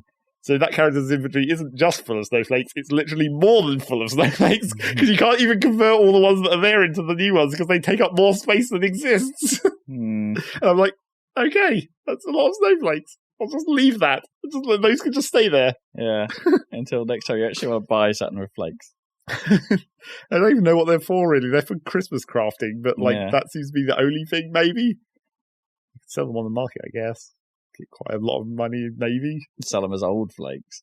Well, vintage flakes. Yeah, but I looked at the market for those, and they're no different price-wise. They just convert the same amount of money. That's a shame. Well, it's because they're not actually, usable in any other purpose apart from converting to the new one. No, but I want some completionist somewhere. Sure, but there's so many of them on the market that's not a thing yet. Okay, yeah. Rarity hasn't become a thing. I've got these. As you can tell by the fact that my character has 20,000 of them. Sure.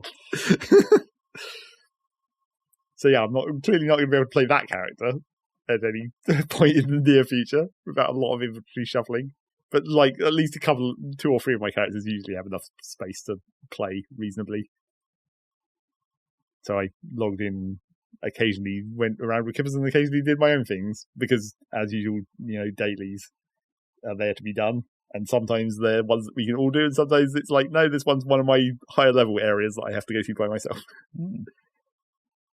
Because I guess I hadn't really thought of that, but I guess the dailies must adjust based on your character level. Right, I see. So it's only offering ones that you can actually do. Yeah. Areas that are at your character's level.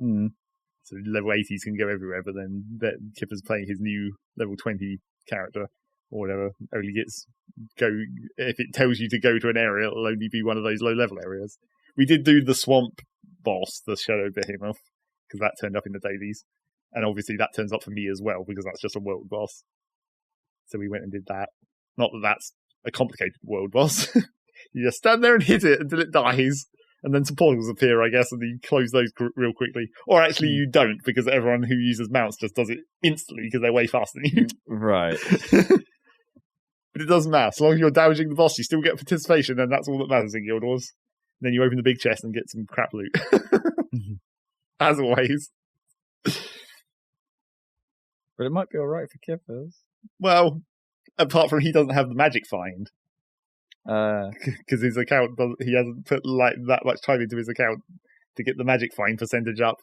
But that's account wide, isn't it? Yes, it is. Yeah. So he'll still have some from when he played before, but not that much. I mean, I technically don't have that much, and I'm sure there's people. Yeah, you must have loads. I'm sure there's people with thousands of % of magic find by now who've been playing continuously over the last 4 years that I haven't been. But who knows how much that percentage affects whatever roles it's doing. Yeah, you never know. Yeah. It's just a big unknown. It might not be doing anything. I'm sure it's doing something, but not who can say?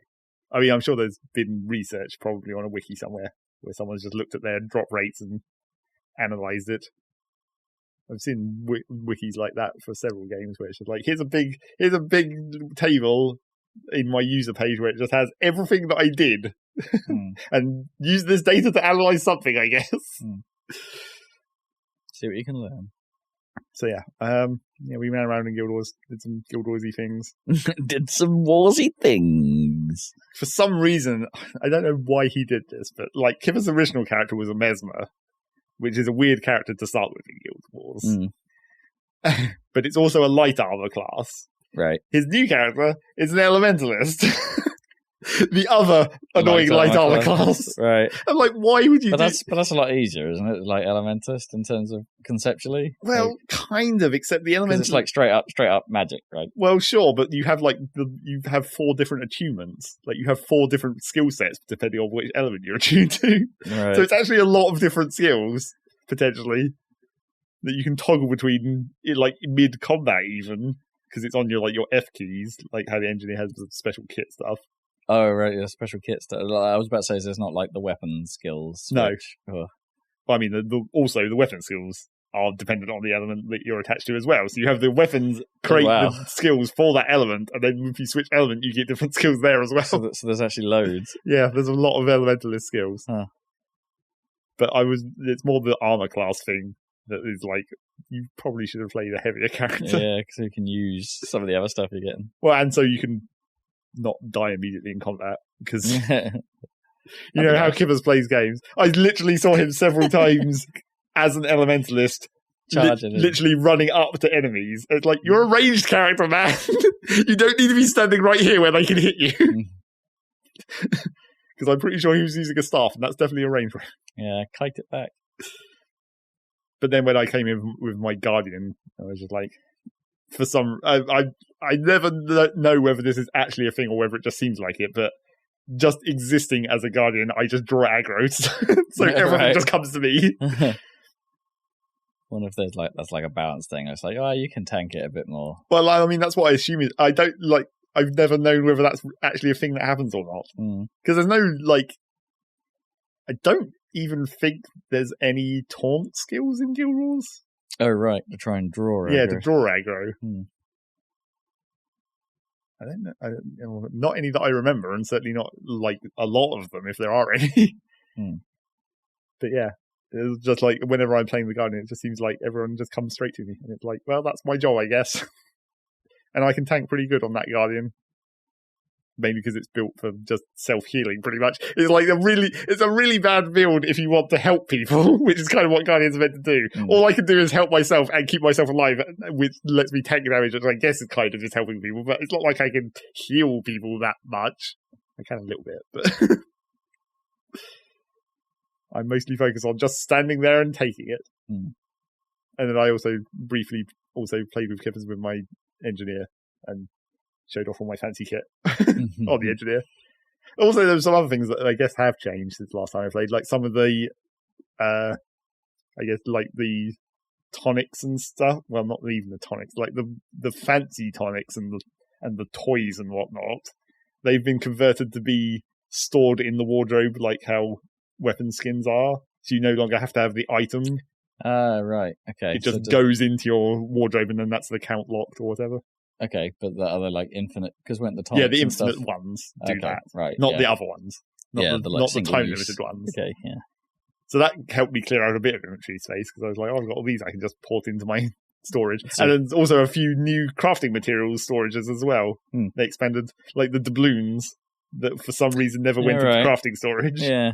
And it's like, oh, now they do. Good. Okay, sort that out.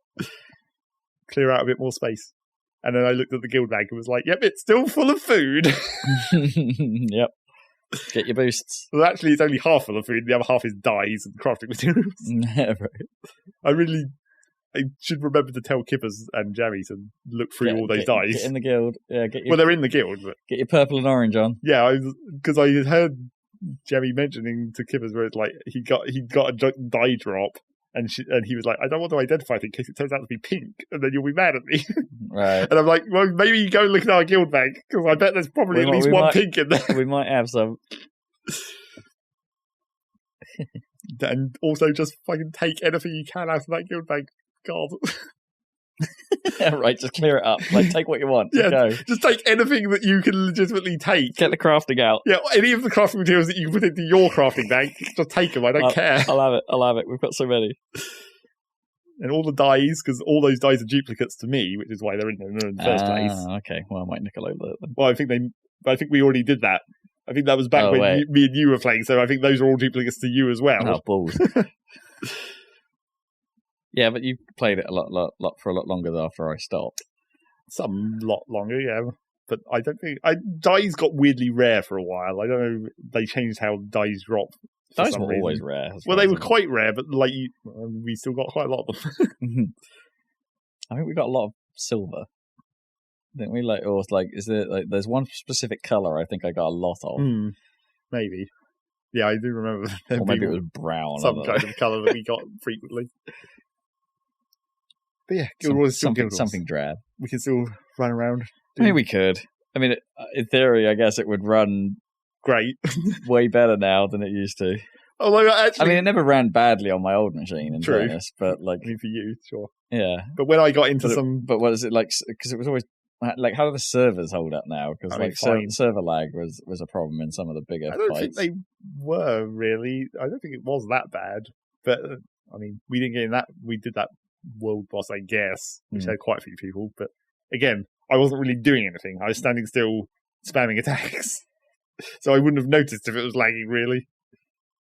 How many new players do you think it's drawing in? Like, who actually plays? Like, who are the people playing Guild Wars now? Do you think? Well, I mean, after they made the base game free.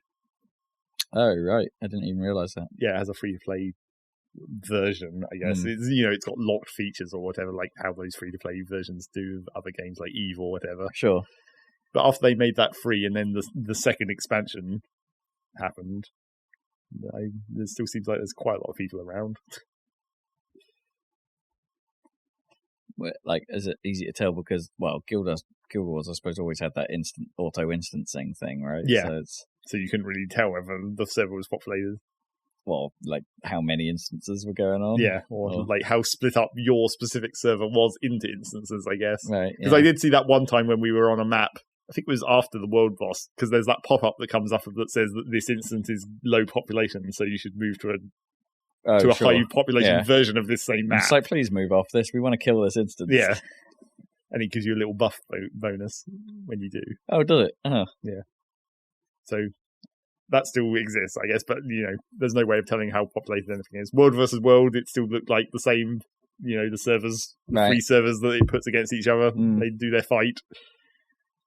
So I wouldn't have said that the population has affected the gameplay at all yet. Yeah. It's not got low population enough that it's noticeable anyway. Yeah, interesting. Well, that's good for a game of that age. And also, you have to consider the fact that we're only seeing people in the original Guild Wars world, not anything in the expansions. So there could be tons more people over in the expansion lands. I guess. Does that affect things like World versus World, though? Like, do they have new worlds? I haven't actually gone into World versus World to see if there's anything different there, but I assume it's still the same World versus World map. I think there are some other PvP modes that are in new environments. Like, I saw reference to some maps that are Alonian, which is the second expansion, I think. It's the desert from the original Guild Wars Nightfall expansion. Right, okay. Because they're reusing all that. I'm just waiting for them to go back to Camphor. That's where I want to be. The first expansion to Guild Wars 1. That was where I spent most of my time in Guild Wars 1. I'll go back there and see. I never even got there, did I? Yeah. So I never saw that stuff. We never really got out of the desert, I don't think. No, because the desert is a pain in the butt in Guild Wars 1. Yeah. So yeah, it's Guild Wars. We're doing it again. Not that much, but, get in there. You have a nice character. You get to play your engineer. That's good. My sweet Asura. Yeah.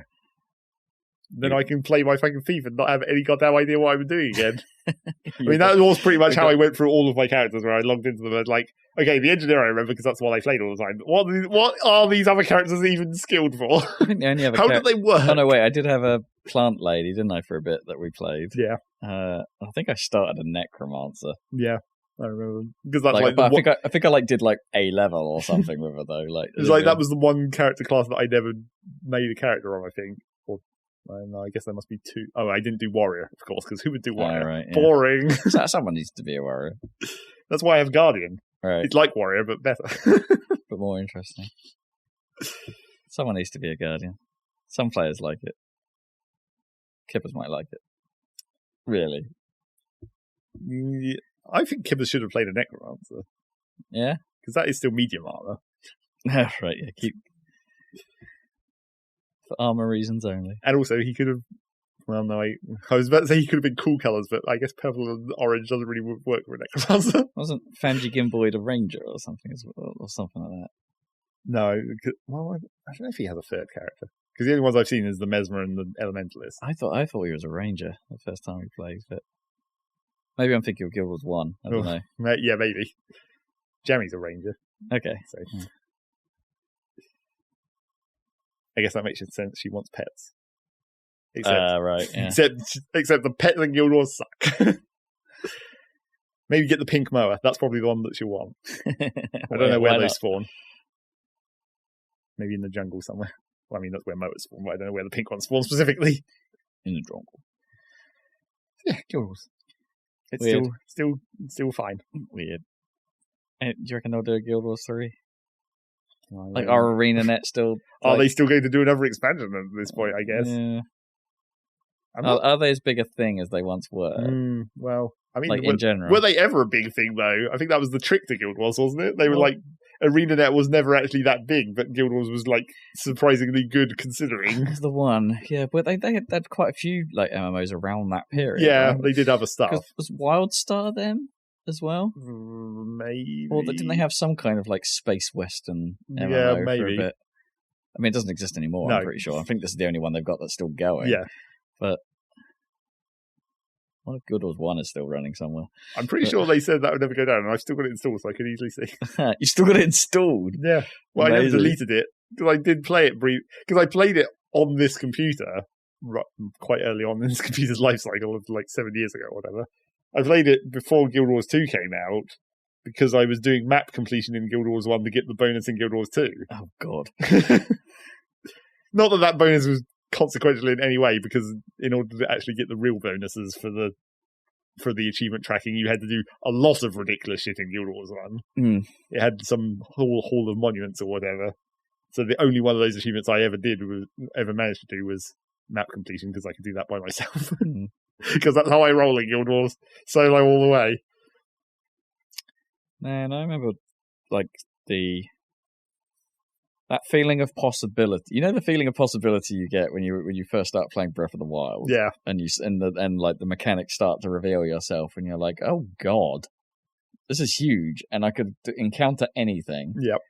I remember having that feeling when we first started, like, because of the explorable areas in Guild Wars 1, right? When we first did that bit in the beta, I think it was, that we played. Yeah. And we were just sort of wandering around and sort of coming across things and being like, okay, this is really quite interesting. And then the real game came out and you realise that's kind of all it was. It was like there wasn't any possibility space. It was everything you did in the beta, pretty much. Well, kind of. I mean, that's always... And I think like Guild Wars 2 actually, to some extent, kind of has that problem, like, as well. There isn't actually a huge variety in what you can do, really. It's just like... Well, there's jumping puzzles, at least. Apart from the jumping puzzles, yeah. And there have been a few additional, like... Well, I mean, I guess this is not really anything that new, but there's been a few additional extra things inserted into the open world. Like, one of... I think it must have been in the first expansion when... Well, maybe the second expansion, when they introduced mounts. There's a specific kind of mount called roller beetles. And then now in certain of the open world maps, there's roller beetle race tracks. Okay, that's kind of cool. Where you can just have a race, and it announces on screen for everyone in the map who won the race. Which is kind of weird. I actually kind of like that. But then there's a few other, like, spillover events from the other expansions, basically, that have been... The crab catching events. ported back into the original, like, weird portals and stuff that I don't recognise, which is like, oh, there's this weird portal and some enemies are coming out of it, so and then an event spawns. I mean, there were ideas that were kind of neat, like, was it the doors? Was it the Halloween doors? Or whatever, or just the random doors that would turn up on the map? Yeah, I mean, that's the Halloween equivalent of portals. Sort of, yeah. I mean, they were kind of neat, and it's just, but, like, I don't know, I never felt like either of the guild was quite enough, just like we look at it and go, what the hell is that? Like, from afar, and be like, okay, what, like, how... When you say from afar, I think that like it's more of a sightline problem in Guild Wars. Maybe. Because you're always in, like, a valley, essentially. I guess. You never see anything from far away. Yeah, they're all quite pathed, I suppose, the route through the environment. Yeah. And you know, there are some arguably interesting things to see, but only if you're, like, I guess, sort of interested in lore or, like, familiar with the Guild Wars universe in some way. Because it's like... I think a bit of me had some interest in it at first, but then I quickly just got, okay, zombie dragon, whatever.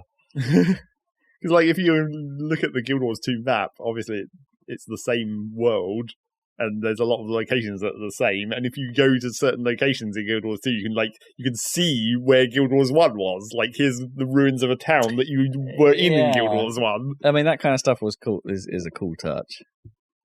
I kind of always like. It's not Lion's Arch. Lion's Arch is the big town, right? But there is one other town that's big enough and was from the first game that you could sort of visit the ruins of, isn't there? Like you go to the outskirts. Yeah, there's a couple. Well, I can think of a couple of different places where that might happen, but I'm sort of surprised they never really like super doubled down on that and be like, yeah, you can go to the old areas now. Like, well, I mean, that's what they're doing in the expansions. We go to the desert for other go deeper into the jungle. I think the regular Guild Wars 2 map nearly covers the whole of Guild Wars 1's jungle. How many fetid carapaces have you found? I haven't found any reason. I haven't been fighting any devourers. Oh, man. It's all about that fetid carapace. Just get tons of them. I don't even remember where devourers spawn any longer in Guild Wars 2. It must be in Ascalon still, somewhere. In the land of Brown. The land of Brown. Fetid carapace. Although not the land of Brown that is Ore, of course. Right, yeah. Kibbers is just about to get to that on his Mesmer character. He's up to like level 70. Right. And he's like, and we've just done that mission where you go into you go to the Pale Tree and you go into the dream version of Ore, where you just walk around and look at stuff for a minute. And I'm like, you're going to hate it when we actually get here. This place sucks. So is he plant person? No, because it's because you're with Traherne, the commander guy. Oh, yeah. Traherne, I remember now. All the story of Guild Wars 2. Commander Traherne. No. So yeah. So we can get the dream team into Guild Wars. Oh no, he's not commander. You're commander, right? Yeah, you're the commander, and he's commander. Marshal Traherne. Sounds about right. Marshal Mathers Traherne. Yeah, we can get the dream team together. We can fail to do a dungeon because they're rated for 5 people. Okay, we could try. I'd be interested to see how well that goes. I mean, we'd have to wait until Jamie gets to at least level 30 because the first dungeon doesn't unlock until 30, I think, even though it's rated for level 20. Well, I could just always, try and level up my, plant lady, I suppose. Or you could just use one of the inevitable instant boosts that you've accumulated from birthday presents at this point. I guess, actually, at this point, I'm not likely to care about doing the grind. No. So it's just like, hey, get my Necromancer up. Let's see what happens. So I said the same thing to Kippers. I was like, if you don't like this Mesmer at level 70, you could probably just create an entirely new character and instantly level to 70. Yeah. I don't think I used all my slots, so I probably got but they have tons of birthday stuff anyway. Yeah. Probably. Oh, I don't know. But yeah. I'd be definitely interested to try one of those dungeons just to see what would happen. The trouble is that the first one that unlocks is fucking Ascalon Catacombs, which is, again, maybe it's changed by now. I would hope, maybe. But, Ascalon Catacombs was well known for being one of the hardest dungeons, for being the lowest level dungeon. Great. And balance. I barely remember, what you have to do, but I'd definitely be interested to try it and see how badly we fail. How many carapaces you can find? I don't think there's any devourers in there. Well, no, maybe a few. Maybe something will just give. It's mostly ghosts. Maybe a ghost will just give a carapace for some reason. Ghostly carapace. Yeah. Ecto carapace. Yeah. So carapace. That's Guild Wars. Relatedly to things that are trending currently, I've been playing Minecraft, as I said previously.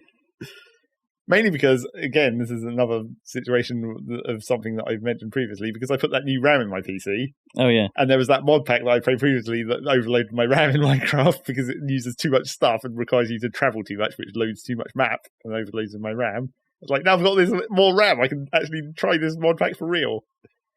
So I did. It's the weird... It's called SevTech Ages, which is basically playing Civilization from first person. You go through a tech tree, only it's more because the thing about mod packs usually, or previously, I guess, because now it's all the rage to do this, but previously in Minecraft, the mod packs are just literally mod packs, just a big pile of mods, throw them together and form some kind of coherent concept out of it, maybe. But now mod packs all have progression. So, they can lock individual parts of mods or whole mods and then, parcel it out over time. So, the new version of Sky Factory does kind of the same thing. You don't just see everything from the start. It unlocks parts of that sort of, I guess you call that a tech tree-ish. It unlocks it over time, so you're not just completely overwhelmed by just a massive list of things that you can theoretically make and not know what to do. So yeah, the SevTech Ages does the same thing, but in the context of actual technology progress. Start off in the Stone Age and make shit tools, and then gradually learn about metal forging, and then eventually go to space, of course. Space. How does that work? How does space work in Minecraft? Well, exactly the way you think it does. You just go to other planets that exist. You build a rocket and you fly, and then teleporters eventually. How A bit of me wonders how like the tech in Minecraft actually works to do that. Like, is it deload, reload, or something? Well, it's just another. It's like the Nether or whatever. It's just another map that you teleport to. Essentially, except now you appear in a rocket flying downwards instead of out of a portal. Essentially the same thing. But yeah, I haven't got that far yet. I've only got to sort of middle of the metalworking age, I guess. I can make decent tools now, but not the best tools, and I can't upgrade the tools that I make because they're meant to have upgrade slots. And they say they have upgrade slots, but you can't do it until the next stage. Right. When that unlocks. So I'm just like, doing Minecrafty. Currently, I'm just doing sort of Minecrafty things. Although it's weird because the way it locks up mods, like parts of mods and whole mods, into this progression, it weirdly kind of forces you to very briefly visit a mod and then just leave it. Because they're like in the early game, one of the first ones you come across is like totems, like totem magic, where you can like get a flute and a rattle and do a totem dance and get buffs. Okay. And it's like, so there's that little bit of that. It makes you do that to basically spawn buffalo, because there's a certain totem ritual you have to do to turn cows into buffalo. Okay. To get a certain resource that buffalo drop. All right. To progress. But then after that, it's just like, and we're done with that mod. It's just we'll never come back to that again. Yeah, we'll probably never interface with that again. And then that's happened like a couple more times. Like there's one which is like Abyssal Craft, which is like Cthulhu or whatever, like going into the otherworld planes and all that stuff. You get a Necronomicon and you do a single ritual to get the item you need to progress, and it's like, and we're done. And we're done with that. I'm probably just introducing the mods to you, like. Well, sure. I mean, like, and you could do other things in those mods, sort of, but not exactly fully, because, well, I mean, certainly some of these later ones, like Blood Magic, are coming back again. Like, more than one thing that you need from those. So you actually have to progress through that mod-specific progression a little bit, like upgrade your Blood Altar or whatever. But it is kind of weird where it's just like sometimes it feels like you do one thing in a mod and then you just leave. It's also very annoying with like other dimensions. Like I've already been to like 4 different other dimensions and then like gone in there, got one resource and then just left again pretty much. It's like, this is kind of getting a bit excessive. I've got like 4 different portals just spread around my base that just lead to random other dimensions that have their own mechanics. Some of them are more annoying than others. The jump scare dimension. I always hate that one. Great. It's actually really because it's a mod. I don't know what mod it's attached to. It's called the Beneath. It's basically like one giant cave. So it's basically like normal Minecraft, except the cave is really big and there's nothing apart from the cave. So it's really just to go and get like mineral resources essentially. But the trick to it is that like, well, A, it's incredibly dark, obviously, because it's just one huge cave, so you have to light it up. But also, like, spooky shadow monsters spawn in the dark, and if you stand in the dark too long, you just start taking damage. So it's like, and some versions of that mod have a lot more jump scares than others, where they tries to tone up the spooky a bit too much. But this version is, like, reasonable. There's just, like, one shadow monster that sometimes appears. It's very loud, though, which is kind of annoying. Well, it's not even jump scary loud, it's just constantly loud. No. Like, it has a sound effect that it plays. Like, angry moaning or whatever, but it plays. But it's, like, way louder than all the other enemy sound effects for no apparent reason. It's quite annoying. But yeah, I went in there. That kind of sucks. How does it jump scare you, then? Well, I mean, a lot of stuff in Minecraft just scares you because I think we've previously talked about this in Game of the Year. A lot of the time in Minecraft, there's no noise, and then suddenly there's noise. Something just appears on you. So I keep getting jump scared by fucking Venus flytraps in the overworld because when I'm riding my horse, you ride the horse and it's just like making the galloping noise. You ride into a Venus flytrap and the horse takes damage and it like neighs or whatever, and that jump scares me because I'm not expecting to suddenly get hit while I'm just riding in a straight line. It's just like, this is really annoying. Why do these Venus flytraps do damage to a horse? That is kind of crazy. Or me, for that matter. Are they like secretly piranha plants? I guess. They're not just Venus flytraps. Yeah. But yeah, Jupiter flytrap. That's definitely the way that Minecraft can jump scare you. Loud, abrupt noises tends to be the thing that does it. But yes, the jump scare dimension definitely had other, like, more serious jump scares previously, but it's definitely toned down. And that's the other thing about this weird progression is, like, there's a lot of, even when they're just using the progression of the mod, it's sort of adjusted slightly to make it, like, less reliant on that mod in entire, like, to actually be part of the progression. So, like, when you do the blood ritual with the blood magic to get the bloodstone or whatever, you then immediately use that in a completely different mod. But that mod's recipes have been adjusted to use the bloodstone. So it's like it's created this weird crossover between the mods. Interesting. Yeah. Mods relying on mods. Yeah. It's definitely the modern version of the Minecraft mod pack is to do that now.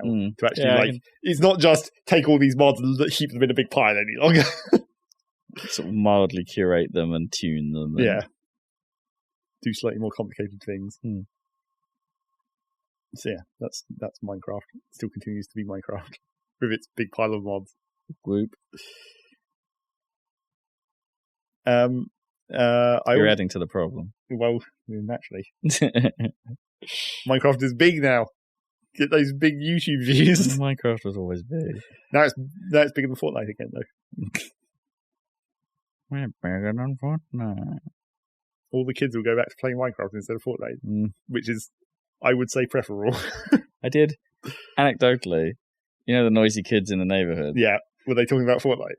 Well, not about Fortnite, actually. Oh. They were stood right outside the window, as they tend to do, screaming.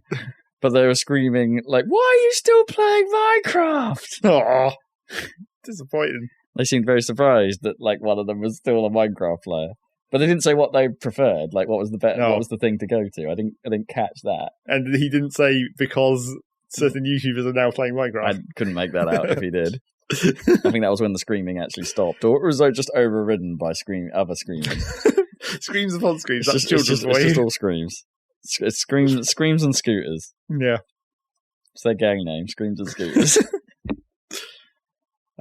What else did I do? Well, we very briefly went into Stormworks again, because Stormworks has been having a weird set of problems with multiplayer, where they make a patch, which in the patch notes declares that they fixed a thing that we recognised as a bug in our multiplayer game, and we were like, oh, thank God they fixed that thing that was stopping us from playing multiplayer. We go in to play multiplayer, and a new interesting bug has evolved that stops us from playing multiplayer again until the next patch notes comes along and they say they fixed it again. It's like we keep discovering new and interesting ways for multiplayer to be broken when we're trying to play it. I guess that's because you keep stopping each time. Those bugs might have always been there. Yeah, but I don't think they are. It feels like definitely these last 2 or 3 patches have been, we've gone in because they fixed the previous bug, and a new bug has immediately appeared that's prevented us playing it until the next one where they say they fixed it again. It's just weird. I mean, the multiplayer definitely feels, in general, like way better now. Like the patch that first made us come back to it was like their big, we've redone the multiplayer, it's much better now patch. But, now we're getting through these smaller bugs that keep evolving in the multiplayer. The last one we had was a weird glitch where, like, when you got out of a boat or out of a pilot seat or whatever, it didn't like unlink your physics from the vehicle, so you like couldn't move. Weird. Like you just got all sticky for some reason. Yeah. You're saying you had some fun ones though, like with like helicopter blades not visibly moving. Yeah, that's one that I had where, like, for clients you can't see the rotors rotate for some reason. Which is that's only a visual bug, luckily, not actually a physics bug. But in general, it's been working better. But the thing is, you can kind of still play that game quite a lot without realizing that there's bugs. Like, that's why we kept playing, because we'd go in, we'd be like, okay, let's go back to doing our building, basically. We'd go in, we'd be like, okay, I'm going to build this boat or whatever. And then like an hour and a half later, where it's like, now it's time to test this boat. Oh, wait, now the physics are broken. Oh, now we have to stop. Because, like, when you're doing the design phase, you're not really doing anything. It's like, it's just a UI. You're not existing in the world. So you don't realize that the things are bugged until you've got quite a way into that process. Right, yeah. But yeah. The problem I've been having is it's very tempting to spawn the old vehicles that I already made. Like, when we needed a helicopter, I was like, well, I could just spawn my old helicopter. Because that will still work. Well, I guess something we didn't fully know that they did still work because there had been actual changes to like how engines work in vehicles. But like I spawned it in and it's like, yeah, it still functions. This helicopter is still totally valid. We can totally use this for this mission that we have to do. Or I could build an entire new one and take like an extra 2 hours about it. And it's just like, it's very tempting to just spawn the old ones. Rather than actually engaging in the build system again and try and build something better. But the trouble is, like, the building is the game, really. Because the missions aren't interesting. Just like go to a place and pick up a thing. So you might have already solved the game. Well, we haven't really got into very advanced designs yet, I guess. Even the helicopters are quite simple. Even my second helicopter, the bigger one that has like a crane arm in the middle of it, that was still not that complicated. It's where you get into the really big engines and like you're routing the power and making a bunch of logic and stuff to manage systems. That's where it gets really complicated. Can you build a drone-ass drone? I don't know if we've tried building a drone-ass drone. We built VTOLs. Like a quadcopter. Yeah. I built a gyrocopter, essentially. It's a helicopter blade on top and a propeller, regular propeller at the back, which was quite fast but really quite unstable, as gyrocopters tend to be, I guess. You have to have a counter rotor on the chopper as you build or something, like stop rotation. Kind of, like the tail rotors kind of do that automatically, just by their being oriented sideways, and then you attach them to the gyroscope is just like one thing that has inputs and outputs for yaw and lift and tilt and all that. So you just link them into the rotors, and then it just automatically figures out which way to rotate the blade or whatever. Right, yeah. So when you're putting a propeller on the back of your gyrocopter, you have to basically invert the signal because it tries to go forward like it was a plane because it's a propeller. Oh, yeah. Reverse if you lose. Push me, don't pull me. Yeah. But yeah, it's definitely getting more functional every patch with the physics in general. Everything's a lot smoother. Doesn't feel as laggy. And the new adjustments they've made to the building system seem slightly more logical, but like still in that classic way that these games have, where it's like if you really want to know what's going on, you kind of have to look at a wiki. Smarter than your average biological. Because like we've been looking at engine efficiency because we're like, you can change the RPM and there's like inputs and outputs for fuel and air, but it's like if we throttle the air intake so it runs hotter, does that make it more fuel efficient? It's like we don't really know. But then is it more dangerous? Well, yeah, exactly. Will it potentially overheat and explode? Because they can do that if you don't have a coolant intake. You can overheat the engines and make them explode. But is there like an optimal temperature that we should be aiming to run? Because so like, could we attach a logic circuit to like a flow valve to shut off the coolant flow, or limit the coolant flow to increase the engine temperature to make it run better? It's like there's no real way of telling that in the game without just building like a test bed, essentially, like just building an engine on a platform and just running it and see what happens, or go and look at a wiki. It's those kind of obscure game mechanics that make things complicated, but sometimes like not logical in the game. Right, I see. You can't just quite fathom it out. Yeah, you can't just eat one way, or you can, but it's effort. Or you just look at a wiki, which is kind of the default solution. Speaking of wiki, I'd kind of forgotten that Guild Wars has a wiki command in game. Oh, really? If you type /wiki and then a search term, it just opens the wiki. Oh, that's kind of neat. What, in an in-game browser? No, in an out-game browser. Oh, right. But it's still an in-game command, so you can just real quickly wiki the timing of the world bosses, so you know when they're going to spawn. Oh, right, weird. So you'd be like wiki timing or something. Yeah, you just there's basically just on the wiki there's just a big timeline that shows you like, here's what's happening currently in the world, all these timed events that cycle. Here's when this one's going to start, so you can just look it up and know where to go. Okay, nice. Very helpful if you want the grind world bosses. And then that's more or less it. Played Rocket League, obviously. Still no see-through crates. if that's happening. No, still haven't heard any more. I mean, there hasn't been any news posts, I guess, in general about Rocket League recently. No, not since Rocket Pass 4 started. Yeah, just been settling down into that. Settling. Wow. What have you been playing? We've run a little bit longer than I was expecting. Oh, well.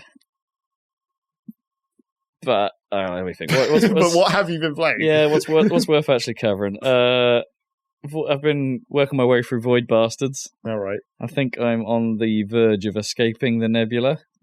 You were going to win for the first time, essentially. Yeah. I don't know if I'll go back to it after that. I don't think it's one of those that I want to cut. Actually, I think I've had my fill, because I think the problem is that you're revisiting a lot. Like, the ship designs don't really vary enough, and the enemy designs aren't varied enough for me. And the shooting is, because of the way the loadout works and the way the guns work, I find myself opting for the same sort of loadouts quite frequently rather than experimenting too much. So the run is starting to feel very samey all the time, like going into a thing. There is the odd occasion where I'll go into a thing and be like, oh, okay, there's like a new variant, there's a slightly harder variant of this enemy. Oh, and they're actually properly more difficult now, and I'm probably in trouble. Or there'll be some combination of events where it's like, oh, this ship is filled with garbage, which is quite funny because it makes you like nauseous, and its version of nauseous is, I'm going to color cycle the entire palette of the game. I'm going to make the audio go all the time. Like Yoshi's Island. A little bit. And I'm going to make your accuracy just the worst. You know, like Counter-Strike, bad, like if you're using the AWP without a scope. You'll fire a shot and it goes vertically somehow. And so you can end up in situations where you really can't defend yourself if you're a little bit uncareful. I got into one where it's just like, okay, I'm filled with things that are making me nauseous. There's a load of Zeks, which are female executive citizens that have huge shields in front of them that block all damage, so you have to hit them from behind. But nothing ever really turns around. Like, everything's always facing you in that game, pretty much. So you have to shoot a shot behind her. But I wasn't really properly equipped for that, because it was one of the levels that also is set to be, there are no citizens on this ship, but there are a lot of places where they can spawn, so you don't know what's coming. And it was just like, so you can get caught out like that and be like, okay, I'm now being just overwhelmed. Okay, I've got no choice but to actually just try and peg it at this point and just run past everything and hope I can get there, which is a problem because these huge, massive shield is like, in the way. And it's just like, yeah, it's a bit of a hassle and it gets a bit manic, and it's... So that you can occasionally get caught out, but I think I've just pretty much got a handle on it at this point. It's like I've upgraded enough guns and enough stuff, so I can just be like, yeah, this isn't too much of a problem. Oh, this is an area of patience, right? Great, I'll take my radioactive thing in, so I only have to shoot one of them, and then they'll all die at once, which is nice. Now you learned that one from a loading hint. Thank you, loading hint. Otherwise, I wasn't going to use that gun ever, because it's annoying. But it's like, okay, say like I know I'm going to come across some bigger enemies. I might want the rocket launcher, but I have to do that at the expense of taking my regular ass pistol. Which means like if I wanted to shoot down like security cameras or things that are like low damage, it's like, oh, do I really want to use a rocket to take this out? And things. I find the loadout system a bit frustrating. Like I almost always want a character that has the gun nut trait, which gives you a fourth random weapon. Like from your library, just to be like, okay, now I've got a little bit slightly more flexible arsenal here because I'm carrying an extra weapon that might happen to be another proper gun. I've never found a use for the bloody Rifter, which is like it's supposed to be, hey, you can warp it, you could take an enemy and put it in its pattern buffer and put it down somewhere else. Right. So you could theoretically put it behind a locked door, for instance, and put it out of harm's way. But like, what I really want to do is just look out a window and put it into space. Yeah, exactly. That would be way easier. But it can't do that. It sort of stops you from doing that. And it's like, okay, this isn't actually that useful. So I've never really used that. Like some of the other bigger weapons, like the cluster flak, I think they call it, or something, which is a big old cluster grenade. Like it takes ages to actually detonate, so you have to fire it and then wait, and then the flaks go for miles and could explode anywhere. So it's like, oh, that's not really practical in the heat of a battle either. So just like that, and I wish there was more variation in the ship designs. Like most of the ships always have the same sort of layout, but just the stuff in them might change. So I guess helps you know what to expect when it's like, oh, you're heading towards a Lux ship. That means it's going to be laid out a little bit like this. There's going to be a dining room with lots of food in it if you need food. So there's some but there's the predictability is nice, but also a problem. I just want there to be more. Like, it's like the roguelike problem, like a lot of roguelites have. I want there to be more random. It needs to be more Gungeon and need a bit more Isaac in there. and I need more weird stuff. Surmountable stuff, but weird stuff. Just keep it more interesting. And I'm at the point where I'm quite like death is not too much of a problem. It's a setback, like in terms of you'll lose all your ammo, which is actually the bigger problem. Yeah. And time, because it's going to probably take you longer to get back to the point where the items you need are. But it's not a huge deal anymore, and I haven't died in friggin' ages. So it's like, well, I say I haven't died. I've sort of died, but I've got a heart starter, so that will bring me back to life once. And then I reached a point where I got another 2. So it's like, okay, I'm sorted for a while. I don't know. It's okay. Like ultimately, I like its style. I wish it was a little bit more performant on the original Xbox. Like it doesn't seem to be too much about what's on screen that affects the performance of the game. It's more about how big the level is and how much it's tracking at any one time. Like the more enemies in the level at one time seem to really drag the frame rate down. Because you can sometimes start a level, like just be at your airlock and be in the tiniest room on the ship and it be struggling. Whereas you'll go into like the supermarket, which is like a super tiny little room basically, and it would be like, yeah, I'm running fine. I'm running at full 60. Go nuts. Do you think that's more likely to be AI or bad culling? I mean, probably both. Because there's not a lot of AI to speak of. The AI really just is like casually wandering around. And if they see you, they'll charge you. That's kind of how that works. With the possible exception of the juvies that tend to sort of float around kind of randomly on the scribes that like to fire a few shots and run away. Everything else kind of just runs at you.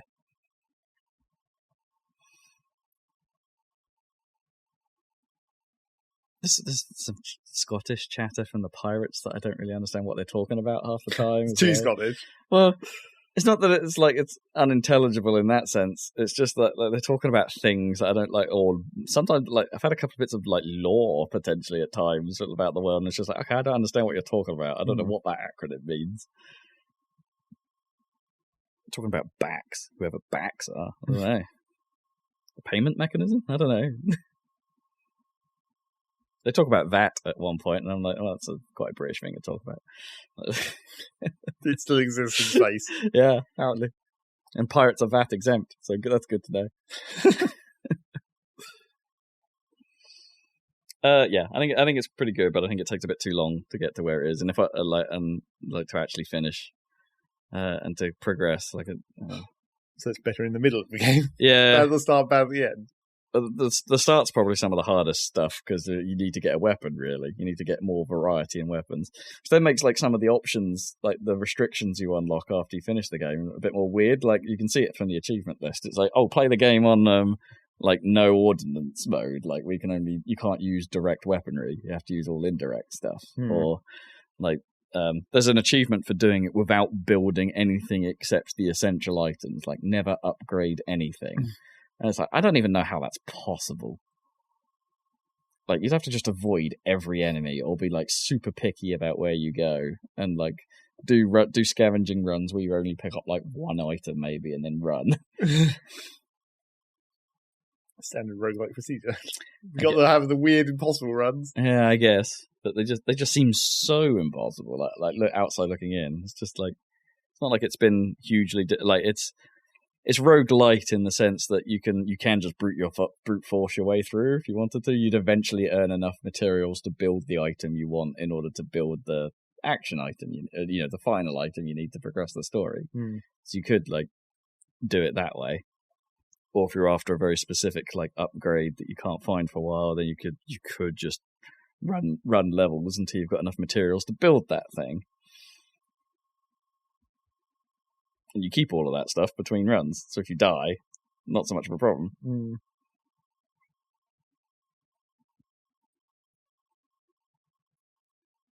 maybe the second would be better. Keep going. Yeah, it's all right. It's all right. Is what I meant to say. But the main thing I should probably talk about is Gears 5, because I'm going off the boil. One of the main things. One of the main. Well, what else did I play? No, we'll get to it. Just go through your Gears 5 thing. Oh, I've forgotten. Well, we played it. Yeah, I think I know what you mean, but I haven't really gone back to it. Yeah, Gears 5. So I'm going off the boil a bit with that. I think it's. Were you ever on the boil with it? I think Act 1 was fairly strong. Like, Act 1 sort of felt like, oh yeah, this is old Gears-ish a bit. Because you were with the old team for a lot of it, and it felt like a more traditional sort of like, oh hey, you're in the middle of an actual proper war, kind of like Gears 1, in a proper city, having like and exploring around it and things happening and more jokes, like good jokes, I suppose, and more set pieces and things like that, and decent stuff. But then the pace like slows so much. It's like, okay, I got to that Act 2 and I thought, this is the open world bit, right? It's not the open world bit, as it turns out. There's like both Act 2 and Act 3 are almost entirely open world levels. So that means a good portion of this game is now in that format, because I assume the last act will be back to regular Gears. So there's 4 acts in this. Like, so I reckon Act 4 will probably be back to the linear style. But the problem is, it just means the pace just drops immensely, and the agency is completely not there. And it's, well, I think the story is not too badly done. Like, if that's a compliment. I think there's some interesting stuff they're touching on here. Like, it's a little bit cliched, honestly, and you can probably see exactly where this was going from all of their marketing material leading up to the game. But it's like how they do those sequences is actually fairly decent. You know, how they do the reveals, how the writing works out, how the cutscenes play out, and how the environments are and stuff like that. It's all pretty well done. It's just like the actual fighting and the minute-to-minute conversations just still aren't there. They're still just not as interesting as Gears 1 or Gears 2 or Gears 3.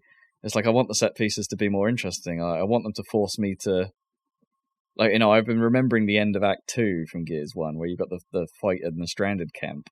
And it's like this relatively large open area, but it's forcing you to move around it as things happen. Like, okay, then now the locusts are over here.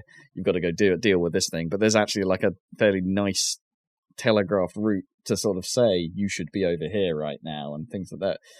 In this, I feel like almost all of the fights are, here's the one spot you're supposed to be in. Everything's going to come at you. Yeah, looks like it. Like, it's not.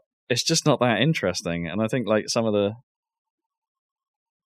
the one you saw me play, that friggin' annoying grenade chucking nightmare in the Russian Cosmodrome or whatever. Well, not Russian, Basgarian or something, I forget what they call it. Gorovnium.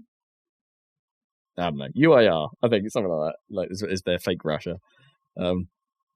Yeah, that fight was just a nightmare because grenades are so damaging and they do damage way beyond their visual explosion radius. And there's not enough warning when one's coming in. Yeah, they seem to, for some reason, decide to abandon grenade indicators almost entirely. Yeah, it's like I'm playing on Experienced, which is like the 3rd of the 4 difficulty levels. I suppose it's a bit like Halo's Heroic mode, I guess. It's the one, if you read the descriptions of the difficulty levels, it's the one the game recommends I should play. Yeah. And maybe this wouldn't be quite so bad. Maybe the grenades wouldn't be quite so brutal in like normal mode. But I don't know. It just, like that sequence felt completely off, even though it should have theoretically been cool. Like why? The idea sounds great, right? Like you're in a giant centrifuge with something spinning around you, creating this barrier that things could try and walk across, but sometimes won't make it and sometimes will. And it's like, that interesting though? I don't know. It should look and feel cooler than it does. It seemed like the main problem with that arena that they had you fighting in was just like the cover just wasn't good. Yeah. Like, they didn't really give you many options to move around. No. And I think a lot of the combat arenas are just a bit like that, or that you're just in scenarios where there's no real opportunity to move around enough. or if there is, it's almost entirely like, oh, hey, you should flank right now. Like the game will tell you, hey, you should probably do this. It's just not, I don't feel like the options are there, and this is pretty much the same problem I had with Gears 4. Like the arenas were just like almost a straight line for most of Gears 4, all the bits I remember. It's like go this way, work your way through, shoot a few guys, move forward a bit like how like the how like COD was back in like Modern Warfare 1 and stuff like that. It's like, here's a shooter corridor, work your way through, get to a certain point so the monster closet stops spawning guys. Because that was really the trick with old Gears, was the emergence holes. That was the trick. That was the whole thing of that game. And in fairness, you get a few of those in Act 1, right? The swarm hole or whatever is a thing in Act 1, but I've never seen them after that. Like things they just come through a door somewhere. Yeah, or jump out of the seat. They'll come from a ceiling, or like some juvie somewhere will scream, and all the pods around you will burst open into enemies, and it's like, you're not there yet, guys. Like, you're just not. And it's like, weirdly enough, the things I'm reading like throughout the site, there's so much praise being thrown at it. Like, hey, Gears 5 is really rather good. And it's is like, it not praise compared to Gears 4 though? Because it's clearly better than Gears 4. It is better than Gears 4, yeah. And I think, like, to its credit, the writing is better than Gears 4. Like, even though it's like Act 2 and 3 is focused on the new team, right? There's not a lot. And Act 1 is kind of a nice mix of the old and new. Like 2 and 3, even though it's focused on the new team, and it suffers from being that little bit of, this is what youngsters sound like, right? Yep. Hello, fellow kids. This is what new people sound like, rather than the sort of ridiculous, over the top macho bravado that the original Delta was, and then, which I love. And then presumably the new people take the piss out of that as well. They don't so much, actually. They don't even really self-refer. Like they don't even regard those teams as super badass, right? They don't talk about them. They don't think they're good or bad. They're just like, this is just how they are. I guess, which might be representative of the world they're in, maybe, if you want to do that sort of analysis. But there's a certain, like, I don't know, Marcus was like constantly grumpy about everything, but also enjoying it when he landed a headshot. Dom was cynical about everything as well, but again, really, I think that they all like shooting things. They really like shooting things. Yeah, I think they secretly like don't want this war to be there, but they kind of enjoy what they do. Whereas I don't get that feeling with this. It's like, I don't know, you'd be like, Dom would shoot someone and he'd be like, shit, yeah, and like kind of enjoy it. Whereas like Kate will kill someone and just be like, dead. There's one left. There's the balance there. Yeah, there's no real. I don't know. It just doesn't feel as good to play as this team compared to the old team. It's like it's not quite so bad as Gears 4. And there's a lot of people who are ragging on. Like I've seen a lot of hate for the new character Fars, who's like the Brit, because he talks like a Brit, makes jokes like a Brit, and talks quite a lot, in fairness. It's like, I don't mind that. I think he's all right. He's supposed to be a douchebag. Like, he's written as like a character they all kind of hate, but actually they kind of like to hate. I suppose like how Baird was. Yeah. But without the brains. I've seen a lot of hate for him online, and he's all right. Actually, I think they think the game kind of needed him,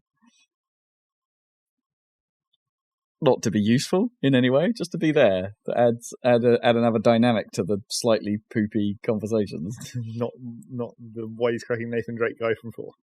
Yeah, I mean, there's sort of a little bit of that, but yeah. So I don't know. I think these open world sections just slow the pace down too much. I don't like that. I don't feel like there's any real urgency. I'm not pushing forward for any particular. I'm investigating. I'm revealing the plot slowly. I'm not going here because I have to right now necessarily. It's just like, yeah, we think this will work. It's all very like, maybe. I feel like one of the weird things that like indicates that how weird the open worldness of Gears 4 and 5 even is just like it still does the thing where like your run is always the roadie run. Yep. like that's a combat run. Like you don't know to do that all the time. Yeah, it's always the roadie run, even when you're not in combat, which is bizarre. You're right. That's like kind of the indication of like how these two forms of thing don't mesh very well. Well, it's always. Well, I mean, I suppose it's always been that in all of. Sure, but then in the other games, you were more or less always in combat to an extent. I mean, there's certain like don't get me wrong, there were hugely impressive things about this game. I think the cutscenes and stuff are all incredibly well done. I think the graphics. I'm running on PC. Like, not in 4K or anything like that jazz, but I can run everything at Ultra, and I've only had one performance dip, and that was coming out of a cutscene when it transitioned to gameplay. And it wasn't an important moment, so I could let it pass. Like, it dropped to 30 for a while, basically, and was just like, that's okay. It's an absolutely beautiful thing. The detail in some places is incredible. Like, the amount, just the little objects strewn about. And again, that's most impressive in Act 1. When you're visiting like the cities and the towns and stuff like that, and seeing how much effort they've actually put into the environments there, it's really quite nice. And I kind of, again, this is why it's more of a bummer to me, because it's like I want that feel of the game to just carry on. Yeah, I don't care about this open world. It's nice that they went in a different direction, and I think I wouldn't have minded it had they made the area like a sort of brief diversion. Or something like that. Like, hey, you're getting from place to place. There's some optional stuff on the way, but you're still following the path per se. I think I prefer it that rather than having to like traipse around finding optional sections that I can do. Apparently, I've now done all of the optional stuff, so I assume I'm getting to the end of all of that because I got the achievement for it. But yeah, I don't know. It's still not. It's not what I'm looking for in a Gears game.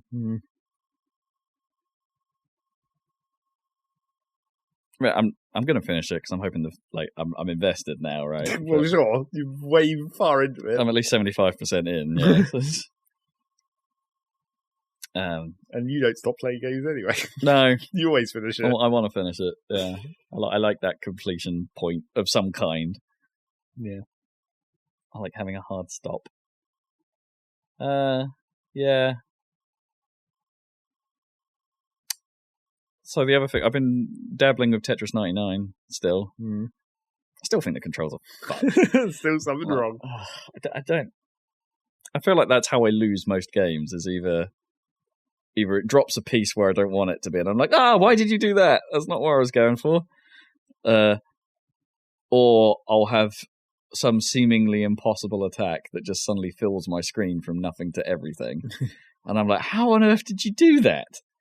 Most of the time, that happens at the start of a bloody game. So I'm beginning to think this may be cheaterful. Okay. It's like, it just, like, something very unfair about how this game actually functions.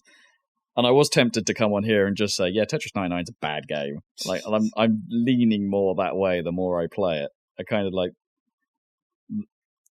of hate it. But it feels pretty good when you get to, like, the top 10. It's just so random. There's no real way to play it. Like, I don't think it balances itself, or I don't feel like if you have like 5 people attacking you at once, I don't know if you can actively defend yourself, which might make sense in like Battle Royale, but the other players don't know that they're all targeting one guy.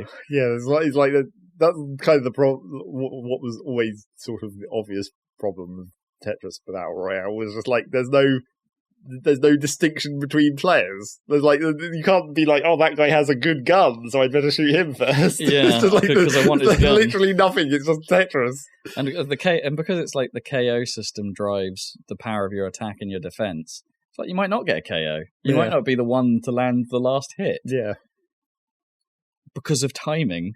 And like if you sit and watch all the other screens, it's like they're not like they're perfectly real time. There's a bit of lag going on. They only show you updates every now and then of what's actually happening over there. They're not like super slick. So it's like you're not like you could try and wait for it and just wait it out and be like, okay, now's my moment to strike very easily. Yeah, like you can sometimes in like one-on-one Tetris or PvP or whatever. Yeah, and even if you tried, like I guess your like targeting cursor would cover up most of the panel you're trying to look at anyway. Yeah, it's a giant icon over it. If you wanted to try and look at that tiny ass panel whilst playing your own game of Tetris and fighting off all these other attacks coming in. Yeah. The one thing I have done is I've put the Mario theme on it. Well, so I got a theme. and that confused the hell out of Gnome. It was just like, why does Tetris sound like Mario? Why is Mario happening right now? Yeah. I think they could have put more effort into that Mario theme because it's just like a static background with some music. Do you want anything interfering with your Tetris? I guess not. But like the base theme has like at least those spinning circles. It's like there's some animation going on. It's like I think the Mario theme actually uses like original Tetris sounds, right, for some of the drop noises and stuff, which is kind of fine. I don't mind that. They should have had an original Tetris theme. It's not like Game Boy Tetris either. It's not like the right Tetris noise, right? It's not like baby or whatever. It's like it sounds of that ilk, but it's not the actual Tetris noises. Maybe they're like Tetris NES. I don't know. I'm not really familiar with that version too much.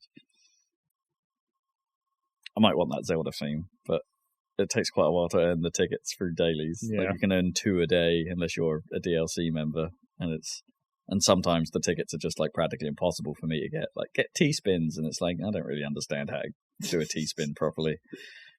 I know what it is, I just don't really know when it's useful. Yeah. Or how to actually get it to pick up as a T-spin. That's sometimes the thing. It's just like I'm pretty sure he did one there. I got it into a gap it wasn't supposed to get in. That's a T-spin, right? And it goes, nah. It's not Tetris Effect. Much happier with that. Sometimes, yeah, when it gets faster as well, like the lenience. If your like stack is really full, the most annoying part is how long it takes for it to consider a block as dropped. So like a block may spawn at the top of the screen and just almost immediately sometimes go, yeah, that's dropped, and then you die. And it's like it seems to get. Sometimes that just feels like I had absolutely zero time to react there, and it's like okay, maybe that's the game. But I feel like it's way harsher than other Tetrises. Yeah. It just goes dink, and it's like, well, I'm dead. It's that noise, that this is stuck in place noise. And you're like, oh. So what was the other thing you wanted me to talk about? Well, we haven't talked about, as we made a video of, Creature in the Well. Which I haven't played since we did that video. Well, great. Not because I didn't intend to, but because Windows Store sucks. Oh, well, there's that, I guess. It tried to update, but Windows Store wouldn't update it. And it went into like an error condition that I couldn't get rid of. So it's, in the end, just today, in fact, I managed to, I had to fully uninstall it in the end. Which means I don't know if I've lost my save game. Right. Because I don't know if it cloud saves.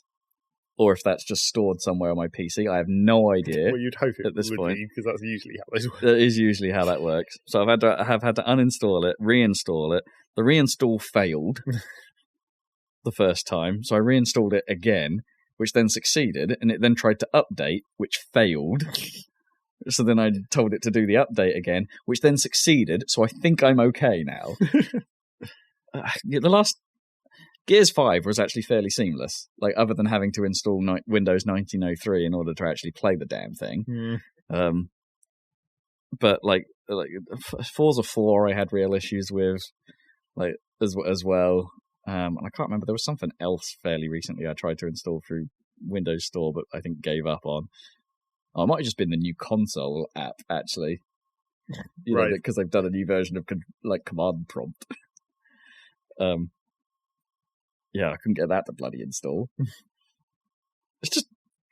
What? How is this so bad? Everyone's too busy complaining about Epic Store when they should be complaining about Windows Store again. Actually, Windows Store is awful. But everyone said that right from the start. Windows Store, right? It's just still bad. It's a shame because it's actually not badly laid out. It's not terrible. It's kind of laid out the same way as... Well, maybe that is terrible to some people. It's kind of laid out similarly to the Xbox app. Yeah, that's kind of terrible. I mean, when you go to the full page and it's just a big install button. It's like any kind of, I guess, mobile app store sort of layout now. And it's like, that stuff's kind of fine. There's a special bit if you've got the new Xbox app, there's a special Game Pass section that you can just go through and be like, oh, here's everything on Game Pass right now. Which is nice and easy to navigate and be like, okay, I want that, please. That's how I discovered Creature in the Well was Game Pass. I found it there. Yeah. And it's just like, oh, sweet. I'll grab that. Yeah, Windows Store is bad. It just doesn't work. It'd be fine if it worked. It just doesn't work. Yeah, Creature in the Well. I don't want to really talk about it too much here because you'll see the video next week. Yeah, I guess. Have you been playing it at all? Or, no. Didn't pick it up. There's a lot of things that I feel like I should have been playing recently that I haven't picked up yet. Mainly on Switch.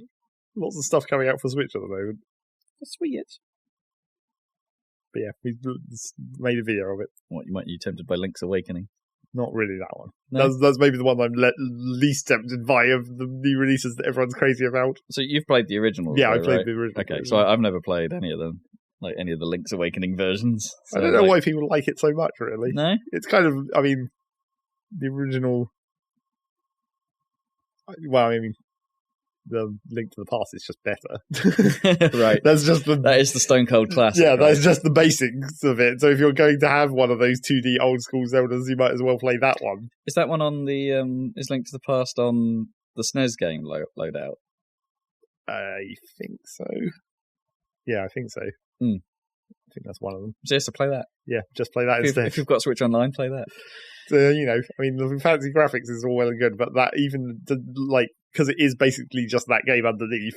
I wonder if they tighten that up, because wasn't there some performance concerns? Well, people say it's better. Yeah, okay. But that, that game is it's like Link to the Past, but more basic and more weird. Like, it's kind of, I mean, I played several of those old Game Boy Link games, like the Seasons and Ages and Oracles and whatever. They're all kind of similar, but it's like that very old school Zelda style of getting items and all that stuff. And then they almost always have the trade quest, where it's like you have to ship a random item between different people, and then they give you another item, and then you go to another person and you do all that. Oh, the trade ups. Yeah, the trade up thing. They all have one of those. Because there's one of those in Yakuza. It goes on for quite a while. But it's just like it's a very. I feel like that one specifically is the most generic one of that.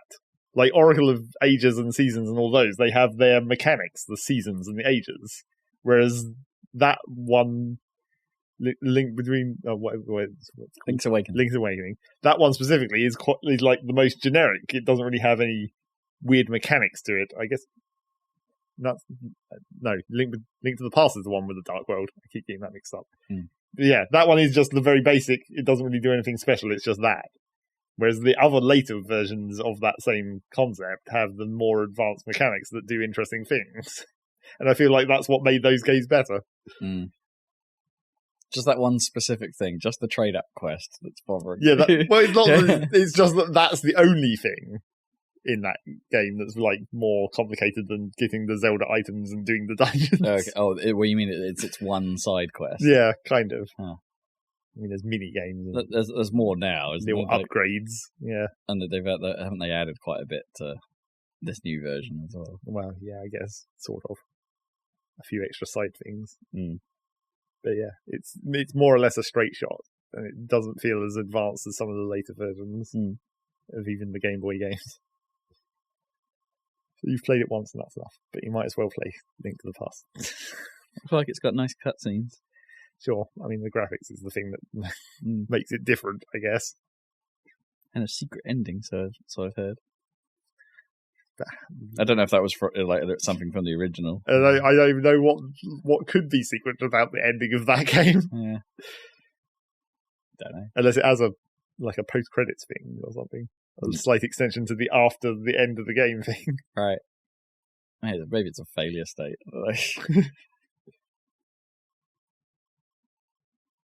We don't know. I'm a bird. What was the other Switch games you're interested in then? If you're saying there's quite a lot of on Switch, you should.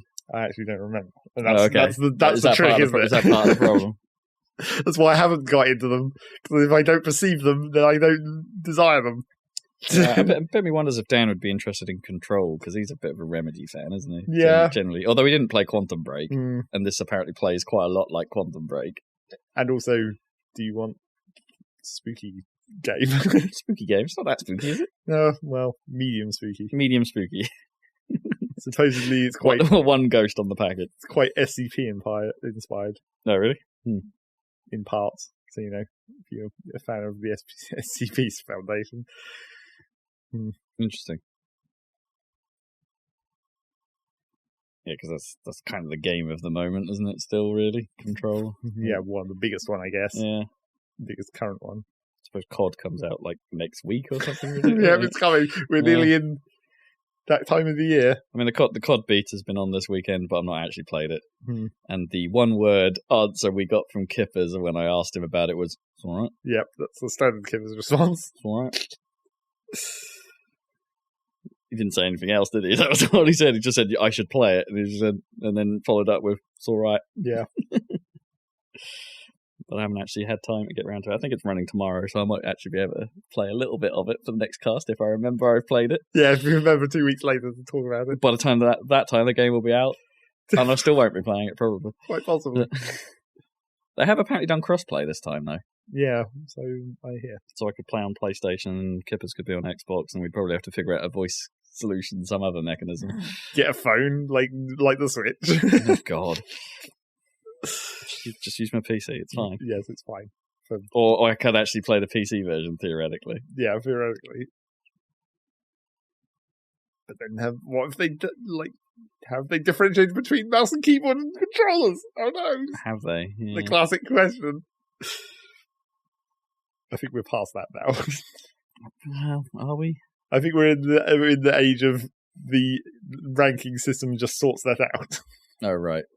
If you're good enough with a controller to fight against people who are less good with keyboard, then whatever, just do it. Yeah, I guess. I mean, a bit of a bummer if you're a controller player, because it means you might not ever be invited to some sort of tournament. But well, or maybe the controller players are good now. Who knows?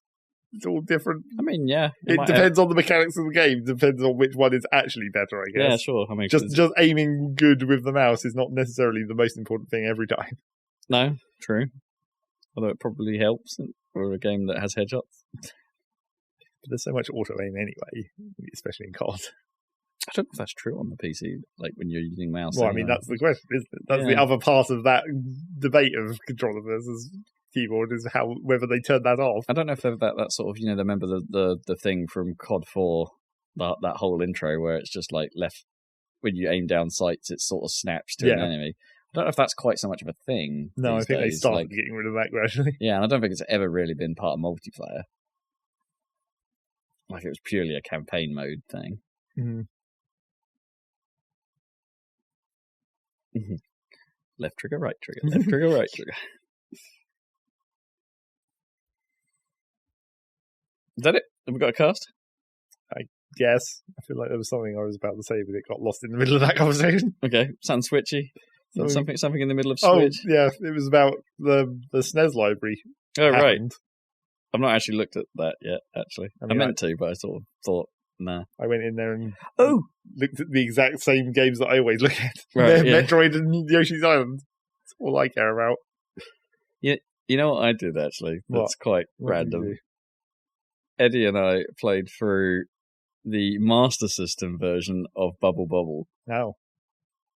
From start to finish, because it has infinite continues. Oh, well, okay. It's a cheat. Right? Well, it's not even a cheat. It's just that's how that game works. But it doesn't do like the Atari. The Atari thing's closer to the arcade, right? In that you die and you use a continue, but it keeps going while you're dead. Yeah. The Master System version, once one player's out, the other player can keep going until they die. It could be a one-player game for a while. Oh, right. I don't actually remember, how far did we used to get in that thing? I don't, we got more than halfway, so we're 50s and 60s. I mean, was there a boss fight at 50 on the Atari build? I can't, because I don't remember it. Maybe. I don't remember properly either. Because it's in this version, there's a boss fight at 50 and a boss fight at 100. And we got bad end. Yeah, as you do. Bad end. Yeah, there are some levels in that game that are properly tricky. Well, yeah, that was what we always... It's just the ones that actually require you to do bubble jumps. Yep. Just... Where we always got to in the end of our Atari days of it. Yeah. That was kind of fun. He was like, yeah, I used to play this all the time. It's like, well, let's play it. Because we can. Yeah, the SNES classic, the SNES library on Switch is fine. It's fine. It's exactly what you hoped and expected it would be. All the important games, or well, most of them anyway. Most of the important games that you want from a SNES. The one place where they're going to give F-Zero some love. Yeah, I guess. Just wait for the N64. Yeah. F-Zero X. It's pretty close. It's a pretty good game. It's not quite GX, but it's pretty good. One of the greats. Yes. One of the greats. Get that emulator on there. I mean, at this point, why not? I suppose we've heard much in the rumour mill hasn't really been working for the N64 Classic if they're going to do one of those. Did they say they weren't going to do that specifically? Yeah, I don't know. Suppose it would require a tiny bit more storage space. A tiny bit. Yeah, like barely. And maybe a slightly more powerful board in there, I don't know. I think there's all pretty irrelevant scale at this point for that older console. I'm pretty sure a Raspberry Pi can emulate the N64 pretty well. And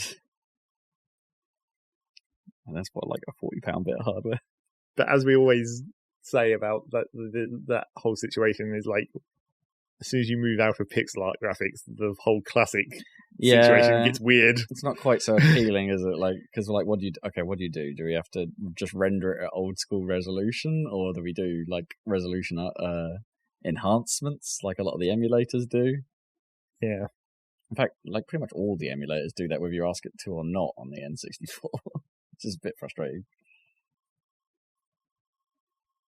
Go back and play Hydro Thunder and not be able to see fucking anything. Yeah. How did we ever play? So how did that ever make sense? Oh man, we put up with a lot in the N64 era. You can't go back. It's like you can't go back to Mario Kart DS. It's hard, yeah. It's weird.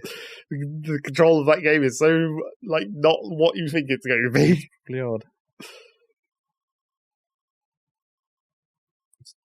Floaty. Fairness is like, for me, to a certain extent, going back and playing old Wipeouts. It's like, there's like, oh right, yeah, the craft controlled differently back then. I don't think it was as abrupt as Mario Kart DS though. Mario Kart DS really feels like an outlier. Like that, if you compare it, like basically being between N64 and Double Dash. Sure. I think even Double Dash has a different feel to it compared to, I suppose modern Mario Kart has, like, the last few iterations has kind of, like, nailed a feel. The last three Mario Kart games, the modern ones feel like Double Dash. Like, it's slightly squidgy. I don't know, Double Dash was squidgier than Double Dash was the most squidgy. I think the modern... Just because the tracks are bumpier and you're constantly being buffeted around on a lot of them. But I think the modern Mario Kart feels that same way, where it being... It's like... It's where you feel it on the drifts, where it's like it's slightly squidgy and it's like it gives a bit in your cornering. You're not like hard locked in as much, or whatever. I suppose, yeah. But yeah, considering when Mario Kart DS came out, it would have been after Double Dash, right? Yeah, I guess it would have been, but not long after, I suppose.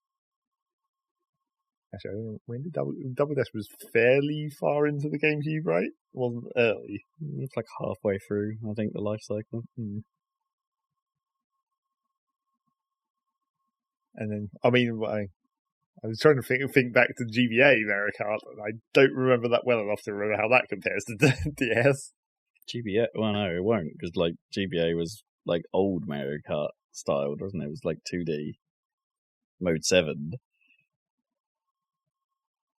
Like super, yeah, it was Mario Kart. What was it called? Was it called Super Circuit? Oh yeah, I remember it. But yeah, it was still more advanced than it was more comparable to the N64, really. You think? Even on the GBA? No, I think it was I think it's I think it's an evolution of the SNES format. But because it had still had coins and stuff like that. Well, sure. And before so did DS. Yeah, true. I think it was more of an evolution of that style and that graphic format, and they were just more slightly more advanced versions of that. Like it was even some of the drifting and stuff felt more akin to how the SNES does it. I don't remember it well enough, but I feel it was. I played it relatively recently because it just happened to be in my DS. Naturally, I feel like it was closer to the N64 than SNES in terms of its handling. Because the but the SNES, N64 is so slow compared to the DS, compared to the GBA one. sure, So, but the SNES handling was weird. But that was real slow as well.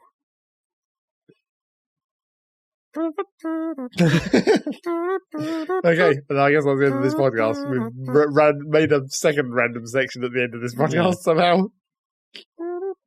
So let's just stop. It's not that random. It's video game related. Yeah, I guess. But it was random video games. We went off on a random tangent. Mario Kart. So let's stop and get food so we can... But Mario Kart is all games. Like, it outsells everything. Except maybe Rockstar shot cards. Those aren't a game. GTA is not a game. No, clearly. Be your life, yo. Stop this podcast. End. Thank you. And I will do that because Thank you for I have joining. the control. Have a good week. This has been far too long. We need to get food. Do you? What? You that hungry? Well, yeah, obviously. Obviously. At like 9:45. It is later than I thought. Right, stop. Bye. Bye.